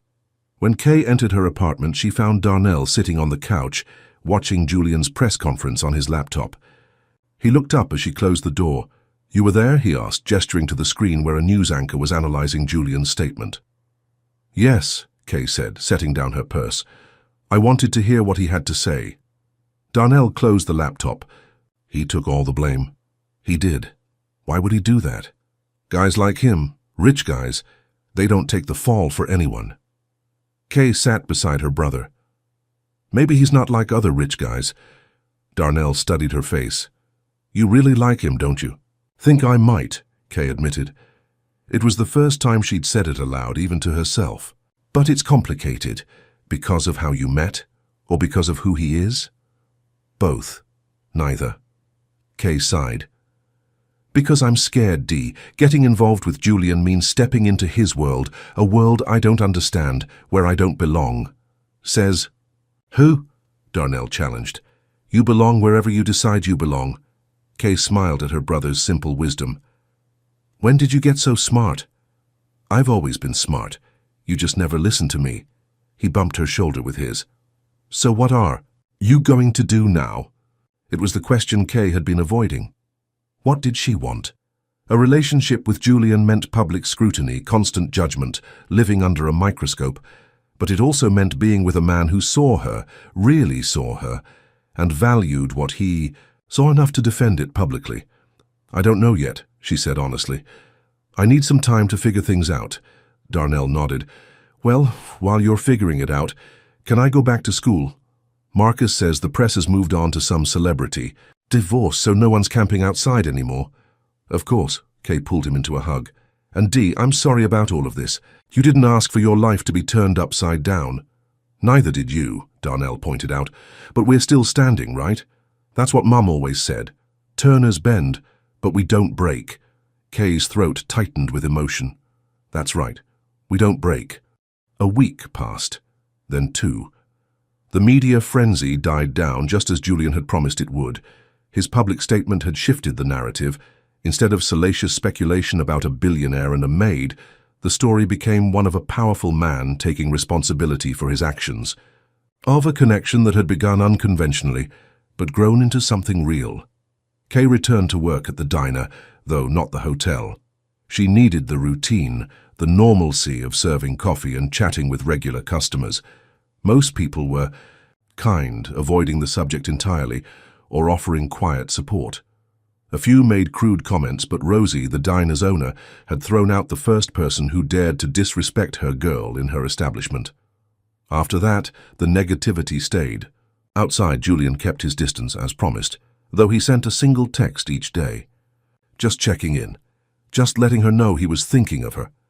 Never pushing, never demanding. Kay read each message, sometimes typing responses she never sent. The truth was, she missed him. Missed their conversations, their dinners, the way his eyes softened when he looked at her. But she needed this time apart to understand her own feelings, separate from the whirlwind of scandal and public opinion. Then came the night she couldn't sleep, her mind spinning with thoughts of Julian, of what might be possible if she was brave enough to try, of what she might regret if she wasn't. At 2 a.m. she finally reached for her phone and typed a simple message, "I'm ready to talk." Julian's response came within minutes, as if he'd been waiting, sleepless as well. Name, the time and place. They agreed. To meet the next evening at the lakefront park, where they'd walked once before. Neutral ground, public but not too public. The autumn day was crisp and clear, the lake a deep blue beneath the late afternoon sun. Kay arrived early, finding a bench with a view of the water. She wrapped her coat tighter against the breeze, watching. "Sailboats in the distance. Is this seat taken?" Julian's voice. Kay looked up to find him standing beside the bench, looking more casual than she'd ever seen him in jeans and a navy peacoat. His hair was tousled by the wind, his expression cautiously hopeful. "It's all yours," Kay said, moving over slightly. Julian sat beside her, careful to maintain a respectful distance. For a while they just watched the water in companionable silence. "How have you been?" Julian asked finally. "Better," Kay said. "The reporters are gone. Darnell's back in school. Things are settling," Julian nodded. "I'm glad to hear it." He hesitated. "And you, how are you?" Kay turned to look at him directly. "I've been thinking, a lot, about us, about what I want." "And what do you want, Kay?" Julian's voice was low, intense. "I want to know if this is real," she said simply. "If what's between us is strong enough to survive everything that comes with it. The public scrutiny, the differences in our backgrounds, the way we started." Julian's eyes never left hers. "I believe it is. But the only way to know for sure is to try." "That's a big risk," Kay pointed out. "The biggest I've ever taken," Julian agreed. "But you're worth the risk, Kay. The question is, am I worth it to you?" The directness of the question caught Kay off guard. Was Julian Blackstone, with all his complications, his wealth, his power, worth, upending her carefully reconstructed life for? "I don't know yet," she admitted, "but I want to find out." Something like relief washed across Julian's face. "So, where do we go from here?" "We start over," Kay said. "No money, no arrangements, just two people getting to know each other, seeing if this thing between us is real or just circumstance." Julian smiled, a real smile that transformed his face. "I'd like that." He offered his hand, palm up, an echo of that first night when he'd led her to the couch and simply held her hand in silence. Kay placed her hand in his, their fingers intertwining as naturally as breathing. "Hello," Julian said softly.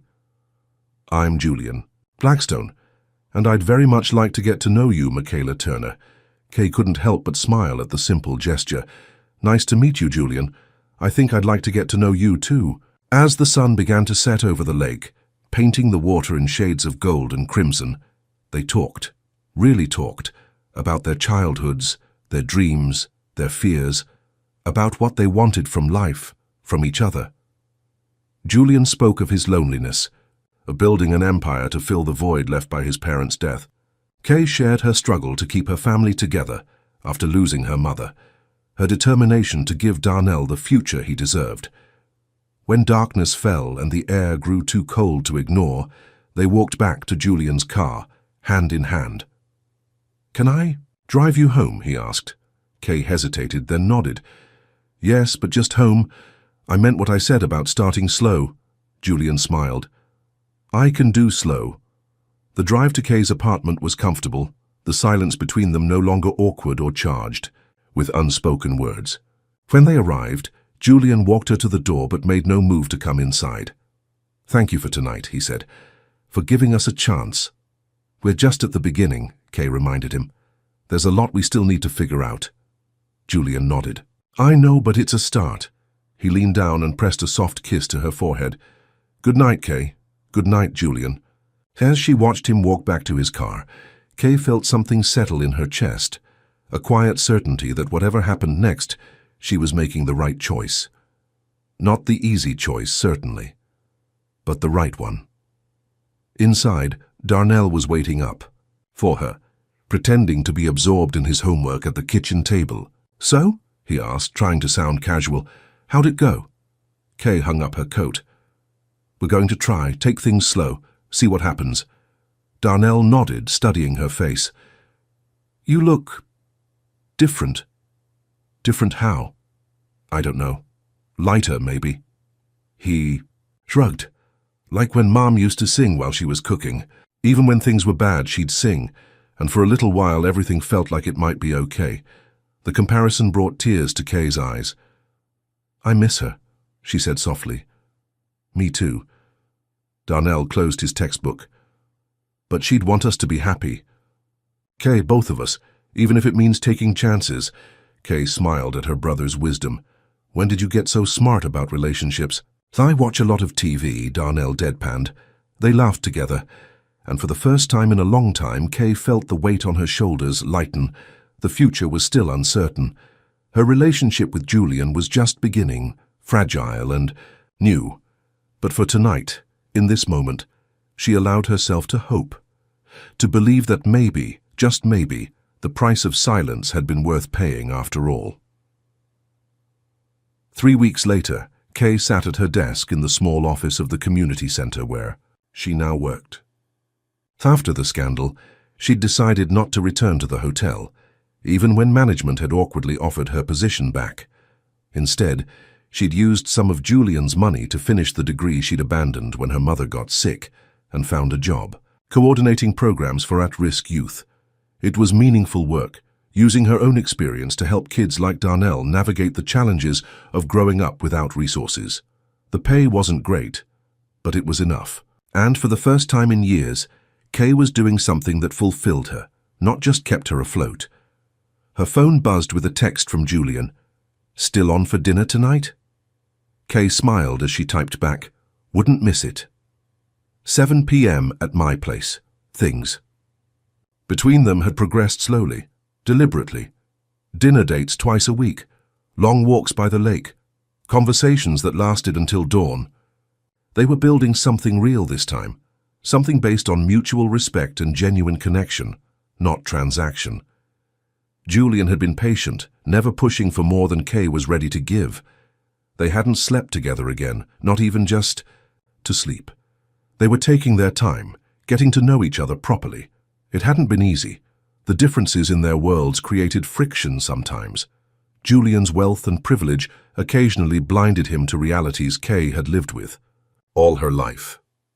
And Kay's fierce independence sometimes made it hard for her to accept Julian's desire to make her life easier. But they were learning, compromising, finding their way together. As Kay gathered her things to leave for the day, her phone rang, an unknown number. She answered cautiously. "Is this Michaela Turner?" a woman's voice asked. "Yes, it is. Who's calling?" "My name is Victoria Reeves. I'm a reporter with Chicago Tribune." The woman's voice was professional, detached. "I'm working on a story about Julian Blackstone and his relationships. I was hoping you might be willing to provide some insight." Kay's stomach tightened. Just when she thought the scrutiny had died down, here it was again. "I have nothing to say to you." "I think you might want to hear what I have to say first," Victoria replied. "I've been approached by another woman, someone with a similar story to yours. Someone else Julian Blackstone paid for her companionship." Kay's hand tightened on the phone. "What are you talking about?" "It seems Mr. Blackstone has a pattern," Victoria continued. "Finding vulnerable women, offering them money for their time. This woman came forward after seeing his press conference about you. She says their arrangement was ongoing until quite recently." "Until recently?" Kay repeated, her voice faint. "Yes. According to my source, their last meeting was just 3 days before the story about you broke." Victoria's voice softened slightly. "I thought you should know before the story goes public. I'd still like your comment." Kay ended the call without responding, her mind reeling. 3 days before, while he was pursuing Kay, while he was taking her to dinner, holding her hand, kissing her cheek. It couldn't be true, could it? But why would someone make up such a specific lie? And hadn't Julian himself admitted that he'd turned to transactions because they were safer than real connections? What if Kay hadn't been the first? What if she wasn't the only one? Her phone buzzed again. Julian confirming dinner details. Kay stared at the message, unable to respond. How could she face him tonight with these accusations ringing in her ears? How could she look into his eyes and not wonder if he'd been lying all along? As she left the community center, Kay's mind was a storm of doubt and confusion. Just when she'd begun to trust again, to believe in the possibility of a future with Julian, this shadow from his past, or present, threatened to destroy everything they'd built. Tonight she would confront him. Tonight she would learn whether the man she was falling in love with was truly worthy of her heart, or if the price of her silence had bought her nothing but more pain. Kay paced her small living room, each step heavy with anxiety. Dinner preparations sat abandoned in the kitchen, a meal she'd carefully planned for her evening with Julian now forgotten, as Victoria Reeves's words echoed in her mind. "It seems Mr. Blackstone has a pattern. Finding vulnerable women, offering them money for their time." The doorbell rang, startling her from her thoughts. Kay took a deep breath, smoothed her hands over her dress and went to answer it. Julian stood on her doorstep, a bottle of wine in one hand and a small bouquet of flowers in the other. His smile faded as he took in her expression. "What's wrong?" he asked immediately, stepping inside. Kay closed the door behind him, keeping more distance between them than she had in weeks. "We need to talk." Julian set the wine and flowers on the side table, his body language shifting from relaxed to alert. "Of course. What's happened?" "I got a call today," Kay said, her voice steadier than she felt. "From a reporter at the Chicago Tribune, Victoria Reeves." Julian's expression remained neutral, giving away nothing. "What did she want?" "She said she's working on a story about you, about your relationships." Kay watched his face carefully. "She said another woman came forward. Someone else you paid for her companionship." For a moment, Julian was perfectly still. Then he exhaled slowly, running a hand through his hair. "I see." "Is it true?" Kay demanded, her heart pounding. "Have there been others? Was I just one? In a line of women you've bought?" Julian moved toward the couch. "Can we sit down, please?" Kay remained standing. "Just answer the question, Julian." He met her gaze directly. "Yes, there have been others, not many, but yes." The confirmation hit Kay like a physical blow. Even though she'd suspected it might be true, hearing him admit it made her stomach twist with hurt and betrayal. "While you were seeing me?" Her voice cracked slightly. "No." Julian's response was immediate, emphatic. Absolutely not. After that first night with you, everything changed, Kay. I couldn't go back to that. Kay wanted to believe him. God, how she wanted to believe him. But the doubt had taken root, poisoning everything. The reporter said this woman claimed your last meeting was 3 days before. The story about us broke. Julian's expression darkened. That's not possible. Why should I believe you? Kay asked, the pain making her voice sharp. You lied by omission. You let me think I was special, that what happened between us was unique. You are special, Julian insisted, rising to his feet again. What we have is unique. Those other arrangements, they were transactions, mutually beneficial exchanges of time and money. Nothing more. Just like our first night, Kay pointed out bitterly. Julian flinched. At first, yes, that's what I thought. It would be. But you changed everything, Kay. You saw through me. You made me want more than just a few hours of companionship. You made me want connection, real connection. Kay crossed her arms over her chest, protecting herself. How many, Julian? How many women have you paid? He hesitated, then answered, truthfully, 3. Before you. And this latest accusation? The woman who says you were still seeing her until recently.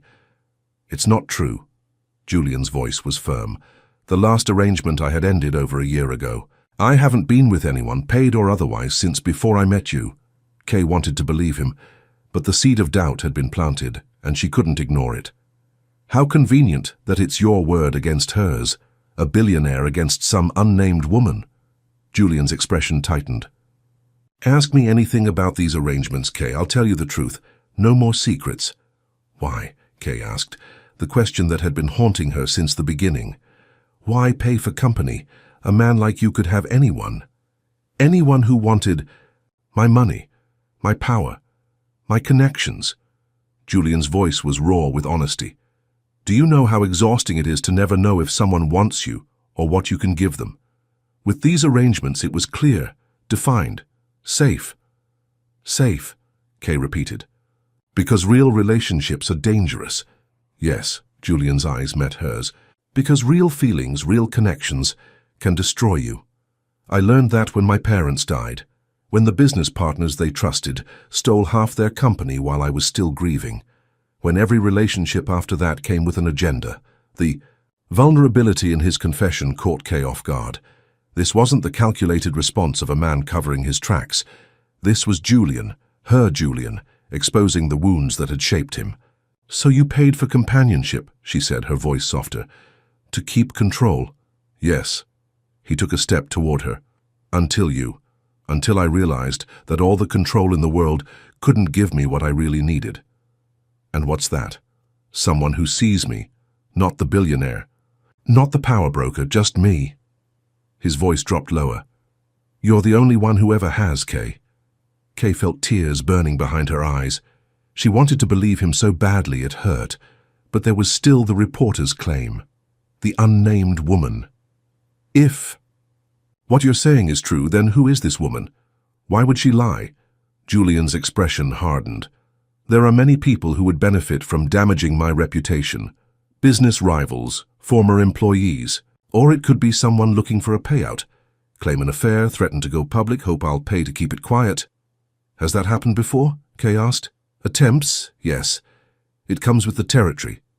Julian sighed. Let me look into this, Kay. Let me find out who's behind it. Kay shook her head. You're missing the point, Julian. Even if this specific accusation is false, the pattern is real. You did pay other women. You did treat relationships like business deals. She paused, struggling to articulate the hurt. How do I know I'm not just the latest transaction? That this whole relationship isn't just another form of payment? Julian's face showed real pain at her words. Because I love you, Kay. Not for what you do for me. Not for how you make me feel, but for who you are, your strength, your integrity, your heart.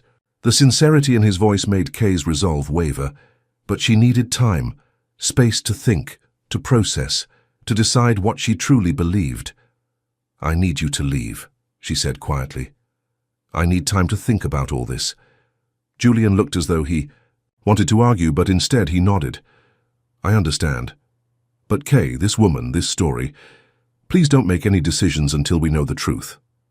I'll try, Kay promised, though her voice lacked conviction. At the door, Julian turned to her. One last time. Whatever you decide, know that what we have is real, at least for me.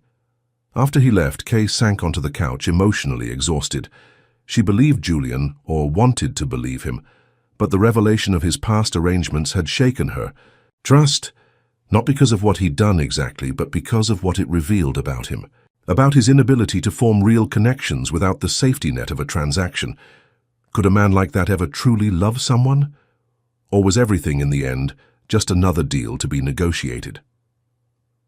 The next morning, Kay woke to a text from Julian. I'm looking into the claims. In the meantime, please don't speak to Victoria Reeves. I'll have answers soon. She didn't reply. Couldn't find the words yet. When Darnell emerged from his room, he took one look at her face and asked, What happened? Kay explained briefly, leaving out the more sensitive details. Her brother listened without interrupting, his young face serious. Do you believe him? Darnell asked when she finished. About this woman lying? I don't know, Kay admitted. I want to. Darnell was quiet for a moment. You know what Mum would say, trust but verify. Kay smiled despite herself. It was exactly what Mavis Turner would have said. Her mother had been a woman of faith but also practical wisdom. She believed in giving people chances, but never blind trust. When did you get so smart? Kay asked, reaching out to ruffle her brother's hair. Darnell ducked away, but he was smiling too. I've always been smart, you just never listen. For the next 3 days, Kay went through the motions of her life, work, home, taking care of Darnell, while her mind circled endlessly around Julian's revelation and what it meant for them. Julian texted daily with updates on his investigation, but she responded only with brief acknowledgements. She needed this distance to think clearly, without his presence clouding her judgment. On the 4th day, her phone rang with an unfamiliar number. Against her better judgment, Kay answered, Ms. Turner, this is Victoria Reeves again. Kay's grip tightened on the phone. I told you I have no comment. I'm not calling for a comment, Victoria said. I'm calling because I think you should know. My source has withdrawn her claims. She's now saying she made it all up. Kay's heart skipped. What? She admitted that she never had any arrangement with Julian Blackstone. She was paid to make. The accusation. Paid? By who? She wouldn't say. Victoria sounded frustrated. But I thought you deserved to know the truth. After hanging up, Kay sat staring at her phone. Julian had been telling the truth about this accusation at least, but the fact remained that he had paid other women before her. The question was whether that past defined their future. Before she could call Julian with this news, her phone buzzed with a text from him. I know who was behind the false claims. Can I see you? I have proof. An hour later, Julian arrived at her apartment with a file folder in hand. His face was grim, his eyes shadowed with fatigue, as if he hadn't slept in days. You look terrible, Kay said, as she let him in. A small smile touched his lips. Missed you too. They sat at her small kitchen table and Julian opened the folder. Inside were photos, documents and transcripts of text messages. The woman who made the claim is Alexandra Winters, Julian explained. A struggling actress who's done this kind of thing before. She was paid $50,000 to approach Victoria Reeves with a fake story about an arrangement with me. Paid by who? Kay asked. Julian turned to the next page in the file. Eliza Montgomery. The name meant nothing to Kay. Who is she? My ex-fiancée. Julian's expression darkened. We were engaged 3 years ago. It ended badly when I discovered she'd been feeding information about my business deals to a competitor, who happened to be her lover.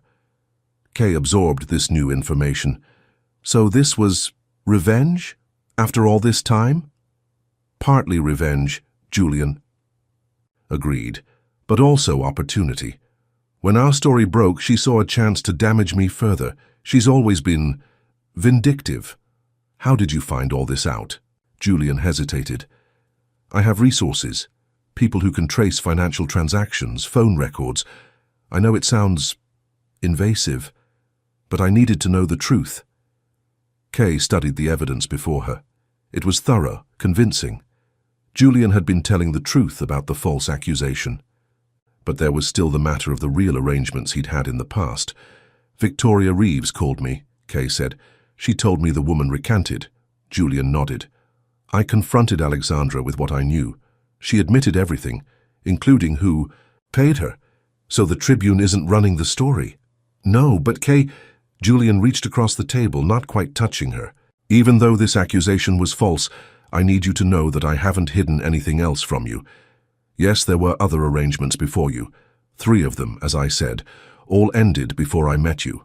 All consensual, all clearly defined." Kay met his gaze. "And all empty?" "Yes." Julian's voice softened. "That's why what we have is so different, so precious to me. It's real, Kay. Messy and complicated and sometimes painful, but real." Kay was quiet for a long moment, processing everything. "I believe you," she said finally. "About the false accusations, about your past arrangements.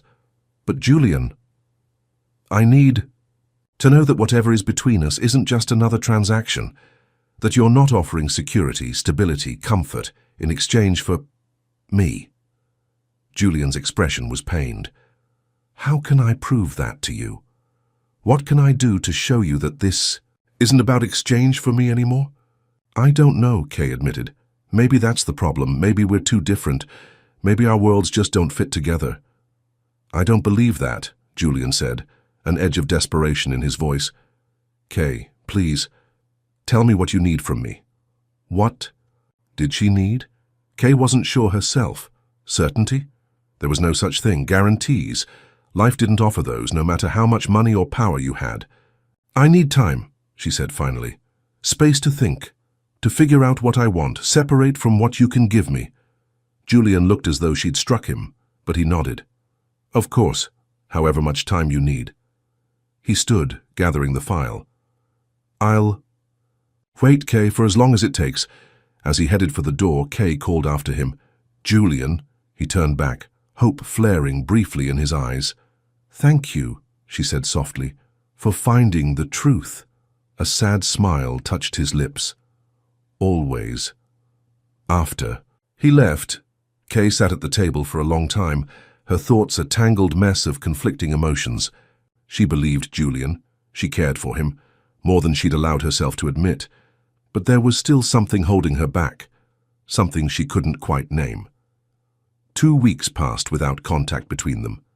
Kay threw herself into her work at the community center, finding purpose in helping others navigate challenges similar to those she'd faced. On weekends, she volunteered at a local soup kitchen, the same one where her mother had taken her and Darnell when things were at their worst after their father left. Serving others helped Kay gain perspective. The people who came through the soup kitchen line had real problems: hunger, homelessness, illness without health care. Next to their struggles, her relationship complications seemed almost trivial. Yet the absence of Julian left an ache she couldn't ignore. She missed his quiet strength, his unexpected vulnerability, the way his eyes softened when he looked at her. She missed their conversations that stretched into the night, the feeling of being truly seen and valued. But still, she waited, needing to be certain that what she felt was real, not gratitude, not obligation, not the seductive pull of security after a lifetime of struggle. On a cold Saturday in late October, Kay was working her usual shift at the soup kitchen. The place was crowded, steam rising from the serving tables as she ladled thick stew into bowls for the line of people seeking warmth and nourishment. "Kay Turner." She looked up, startled to hear her name. An older woman with kind eyes stood across the serving table. "Yes," Kay replied, continuing to serve. "I'm Margaret Blackstone," the woman said. "Julian's grandmother." Kay nearly dropped the ladle. "His grandmother? From Italy?" Margaret smiled. "The very same, though I live in Chicago now. Have for years." She gestured to the serving line. "May I help? We can talk while we work." Too surprised to refuse, Kay nodded. Margaret moved behind the serving table, washed her hands and donned gloves and an apron with the practiced ease of someone familiar with this kind of work. As they served side by side, Margaret spoke quietly. "Julian doesn't know I'm here. He'd be furious if he knew I was interfering. Why are you? Kay asked. Because my grandson is miserable, and because I believe you might be exactly what he needs. Margaret handed a bowl of stew to an elderly man with a gentle smile. Julian told me about you, about how you met, about what happened after. Kay felt her cheeks warm. He told you everything? He's never been able to hide things from me, Margaret said with a small laugh. I'm the only family he has left, you know. After his parents died, he changed, closed himself off, built walls so high I thought no one would ever get through them. Kay continued serving, listening. And then he met you, Margaret continued. And for the first time in years I saw a spark of the boy he used to be. Before the loss, before the loneliness. Why are you telling me this? Kay asked. Margaret's eyes, the same striking blue as Julian's, met hers directly. Because you need to know that what's between you isn't just another transaction for him. It's salvation. The word hung in the air between them, heavy with meaning. That's a lot of responsibility to put on someone, Kay said finally. It is, Margaret agreed. Too much, perhaps. But I thought you should know the truth before you make your decision. They worked in silence for a while, the line of hungry people slowly dwindling. As the lunch service came to an end, Margaret removed her apron. He's a good man, Kay, flawed certainly, damaged in ways he's still learning to understand, but good at his core. She touched Kay's arm gently. Whatever you decide, know that you've already changed him for the better. As Margaret turned to leave, Kay called after her. How did you know where to find me? A mysterious smile crossed the older woman's face. When you've lived as long as I have, you develop resources of your own. She paused. He's looking for you, you know, not to pressure you, just to see that you're all right. After Margaret left, Kay finished her shift in a daze, her mind replaying their conversation. Julian's grandmother, the one person he'd spoken of with genuine warmth, had sought her out. Had told her Julian was changed, was looking for her. What did that mean for them? As Kay helped clean up after the lunch service, the soup kitchen director approached her. Kay, there's someone asking for you at the front door. Says his name is Julian Blackstone. Kay's heart leaped in her chest. She dried her hands on her apron, suddenly nervous. Tell him I'll be right there. Taking a deep breath, Kay made her way to the entrance. And there he was.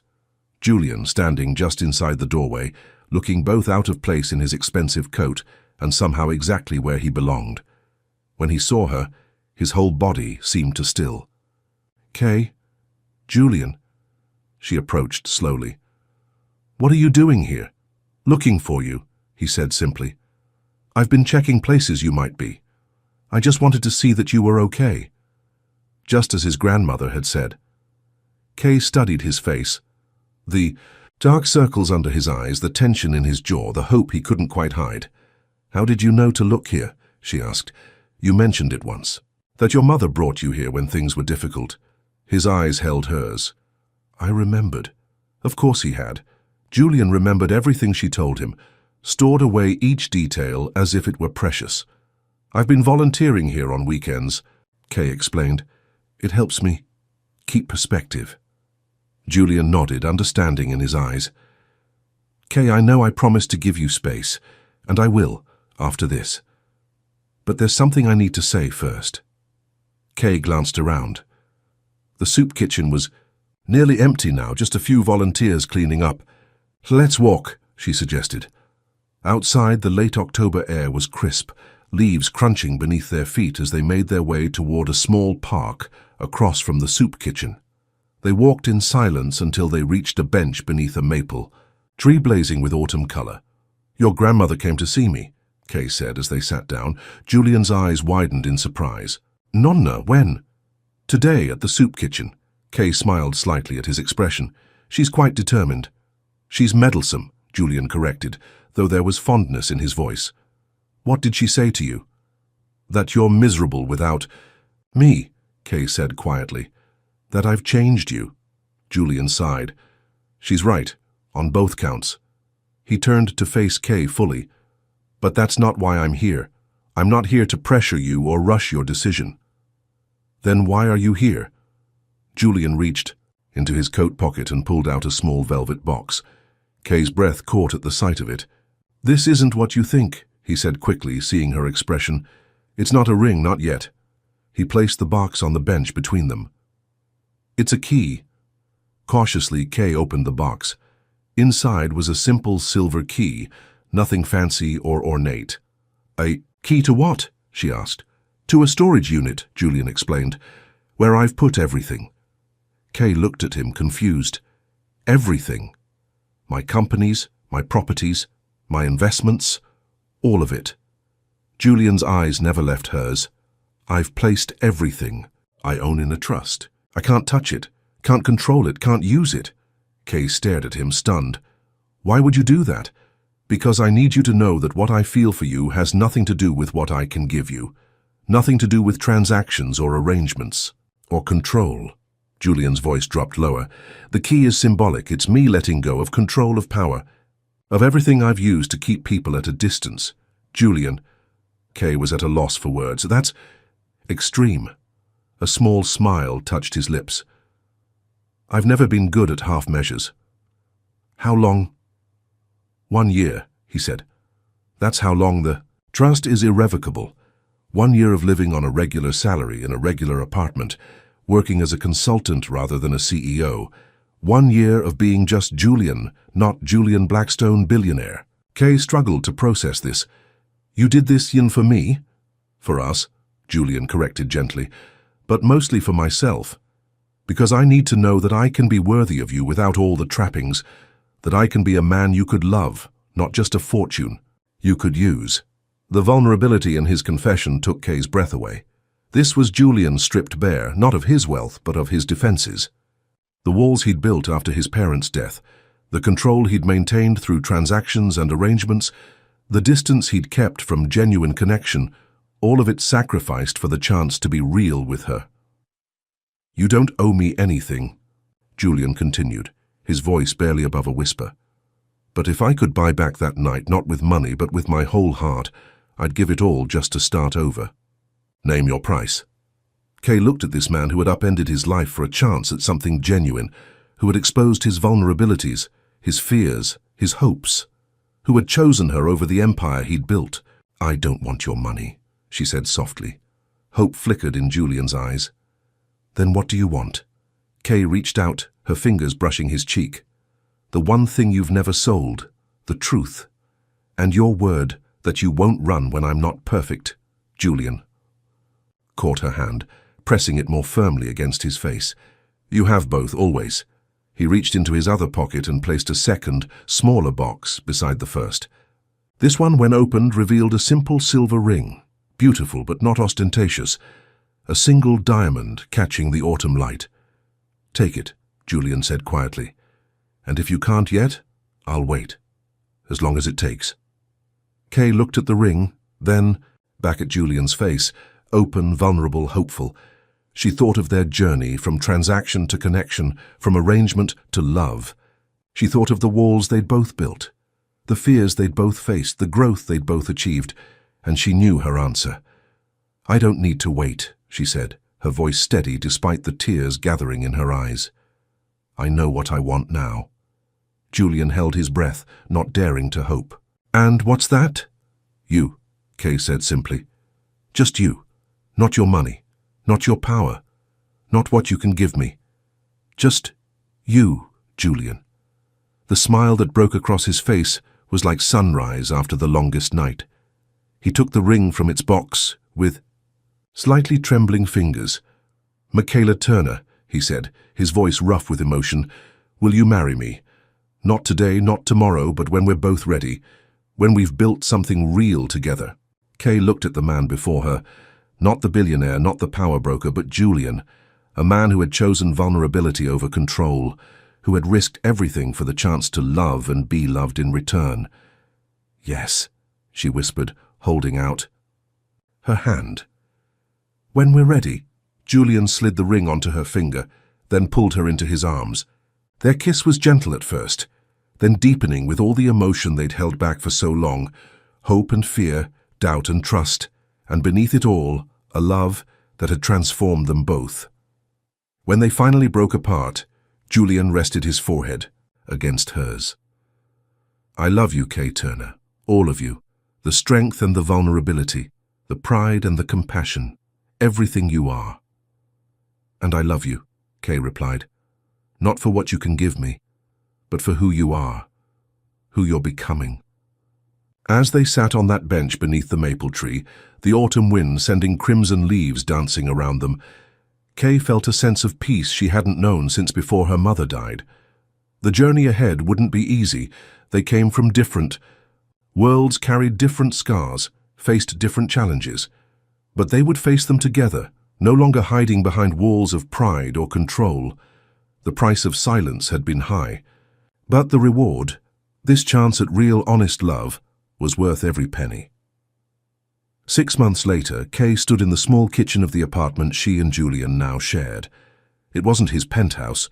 True to his word, he'd moved into a modest 2-bedroom, in a nice but not extravagant building. Darnell had the 2nd bedroom, though he spent most of his time at college now, thriving in his first semester with a full scholarship. Julian was adapting to his new life with surprising grace. He worked as a consultant, using his business expertise to help struggling companies without the pressure of running his own empire. His grandmother visited often, delighting in teaching Kay family recipes and sharing embarrassing stories about Julian's childhood. They were building something real, day by day, moment by moment. Not perfect, but honest. Not easy, but worth. As Kay prepared dinner, Julian came up behind her, wrapping his arms around her waist and pressing a kiss to her neck. "Happy anniversary," he murmured. Kay smiled, leaning back against him. 6 months isn't really an anniversary. It is to me, Julian replied. 6 months since you said yes, since we started over. Kay turned in his arms to face him. Any regrets? About the trust? About... She gestured around their modest apartment. Julian shook his head, his eyes never leaving hers. Not one. For the first time in my life, I know who I am without all the trappings, and I like who I'm becoming. Me too, Kay said softly, rising on tiptoes to kiss him. The timer on the stove dinged, interrupting them. Julian laughed, releasing her reluctantly. I'll set the table. As they moved around the kitchen together in comfortable domesticity, Kay glanced at the calendar on the wall. 6 months down, 6 to go before Julian could access his fortune again. But somehow, that didn't seem to matter anymore. They'd found something more valuable than all his billions. Trust, honesty, love without conditions or expectations. The price of her silence had bought them both something priceless, the courage to speak their truths, to be vulnerable, to love, without fear. And that, Kay knew, was a bargain at any price. The end.